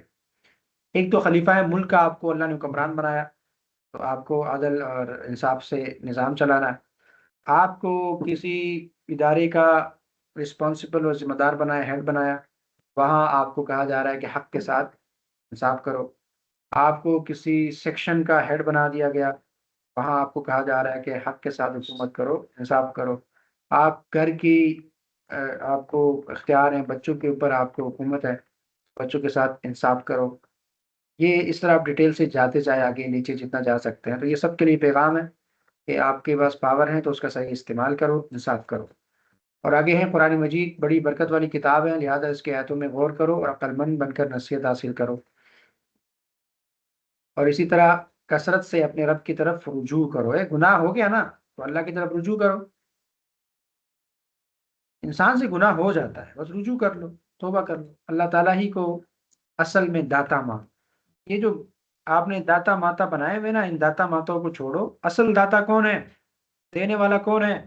رب ہے، اس کو مانو، اس کو داتا سمجھو، اور مصیبت اور بیماری اور آزمائش میں صبر سے کام لو اور اپنے رب کی طرف خوب رجوع کرو۔ اپنی بڑائی کا گمنڈ نہ کرو اور نہ کفر کی روش اختیار کرو۔ اللہ تعالیٰ کی عبادت میں مخلص ہو جاؤ، للہ الدین الخالص۔ اللہ تعالیٰ تک رسائی حاصل کرنے کے لیے کسی غیر اللہ کا وسیلہ و سہارا تلاش نہ کرو۔ اب یہ اس میں میں نے ڈیٹیل سے بات کی کہ ادھر کا سہارا ادھر کا سہارا چاہیے، پھر مثالیں دیتے ہیں جی اوپر چڑھنے کے لیے آپ کو سیڑھی چاہیے ہوتی ہے تو سیڑھی سہارا ہے، تو اس لیے اللہ کو پہنچنے کے لیے بھی فلاں پیر سہارا ہوگا۔ یہ غلط باتیں ہیں، اللہ کو کوئی سہارا نہیں چاہیے، اور اللہ کے لیے سہارا نیک اعمال ہے۔ نیک اعمال کرو، اللہ تک پہنچ جائیں گے بھائی، اس کے علاوہ کوئی انسان اور کوئی چیز جو ہے وہ سہارا نہیں ہے۔ اور اسی طرح کفر نہ کرو، کیونکہ اللہ سبحانہ و تعالیٰ اپنے بندوں کے لیے کفر کو پسند نہیں کرتا۔ اللہ سبحانہ و تعالیٰ کا ہر حال میں شکر ادا کرو، کیونکہ اسے وہ تمہارے لیے پسند فرماتا ہے۔ اور مصائب کے بعد جب اللہ سبحانہ و تعالیٰ نعمتوں سے نوازے تو اللہ سبحانہ و تعالیٰ کو اسی طرح پکارو جیسے تم مشکل وقت میں بھی اسے پکارتے تھے۔ یعنی جب اچھا وقت آئے گا تو ہم اللہ کو بھول جاتے ہیں، جب برا وقت ہوتا ہے پھر نمازیں، تہجد، تلاوت، پتہ نہیں کیا کیا ہم کر رہے ہوتے ہیں نا۔ اللہ فرما رہے ہیں کہ صرف مصائب جب آپ سے نکل جائے اور شکر اچھا وقت آ جائے تو پھر بھی اللہ کو پکارو، اور اسی طرح مطیع و فرما بردار رہو، رات کی گھڑیوں میں کھڑے رہو اور سجدے کرتے رہو، آخرت سے ڈرو اور اپنے رب کی رحمت سے امید لگائے رکھو۔ دین کو اللہ کے لیے خالص کر کے اس کی بندگی کرو، طاغوت کی بندگی سے اجتناب کرو اور اللہ کی طرف رجوع کرو۔ طاغوت کی بندگی سے اجتناب کیا مطلب؟ طاغوت ہر وہ چیز جو آپ کو اللہ اور رسول سے دور کرے، وہ قانون بھی ہو سکتا ہے، ملک بھی ہو سکتا ہے، سوسائٹی بھی ہو سکتی ہے، بچے بھی ہو سکتے ہیں، باپ بھی ہو سکتا ہے، والدین بھی ہو سکتے ہیں، کوئی بھی جب آپ کو اللہ اور رسول سے دور کرے گا وہ طاغوت ہے، اس سے اجتناب کرنا ہے۔ توجہ سے بات سنو پھر اچھی بات کی پیروی کرو۔ یہاں یہ اچھا پیغام ہے، توجہ سے بات سنو۔ بہت سارے لوگ سنتے نہیں ہیں، سناتے ہیں۔ اللہ کہہ رہے ہیں سنو، سنانا چھوڑو، سنو پہلے۔ آپ سنیں گے تو سنائیں گے نا، اور جب سنیں گے تو سمجھیں گے، جب آپ سنیں گے نہیں تو کیا آپ کو بات سمجھ آئے گی؟ اور اسی طرح اپنے رب سے ڈر کر رہو، اللہ کے ذکر سے غافل نہ رہو، اور اپنے دلوں کو نرم کرو، ورنہ تم ہلاکت میں پڑ جاؤ گے۔ سخت دل جو ہے نا وہ ہلاکت کا ذریعہ ہوتا ہے، اور جو انسان گناہ زیادہ کرتا ہے نا تو اس کا دل کیا ہوتا ہے؟ وہ سخت ہو جاتا ہے۔ تو دل کو کیا رکھو؟ نرم رکھو۔ اور آگے ہیں کہ کلام اللہ اتنی توجہ دھیان سے سنو کہ تمہارے رونگٹے جو ہیں وہ کھڑے ہو جائے اور تمہارے جسم اور دل نرم ہو کر اللہ رب العالمین کے ذکر کی طرف راغب ہوتے جائیں۔ قرآن کو سنتے ہوئے اپنے اوپر یہ حالت طاری کر انسان کے رونگٹے جو ہیں وہ کھڑے ہو جائیں۔ اور قرآن کریم کے بیان کردہ مثالوں سے نصیحت حاصل کرو. جتنی بھی مثالیں ہم نے پڑھی ہیں تو یہ نصیحت کے لیے ہیں، تو لہٰذا اس سے نصیحت حاصل کرو. اور نصیحت حاصل کرنے کا مطلب یہ ہے کہ عمل میں تبدیلی لاؤ. اللہ رب العالمین ہم سب کو عمل کرنے کی توفیق عطا فرمائے اور آپ سب کی حاضری بھی قبول فرمائے. ملتے ہیں انشاءاللہ کل کی نشست میں. تب تک کے لیے اللہ حافظ. اللہ نے کے بعد اپنا بہت سارا خیال رکھے، مجھے دعا میں یاد رکھے. السلام علیکم ورحمۃ اللہ.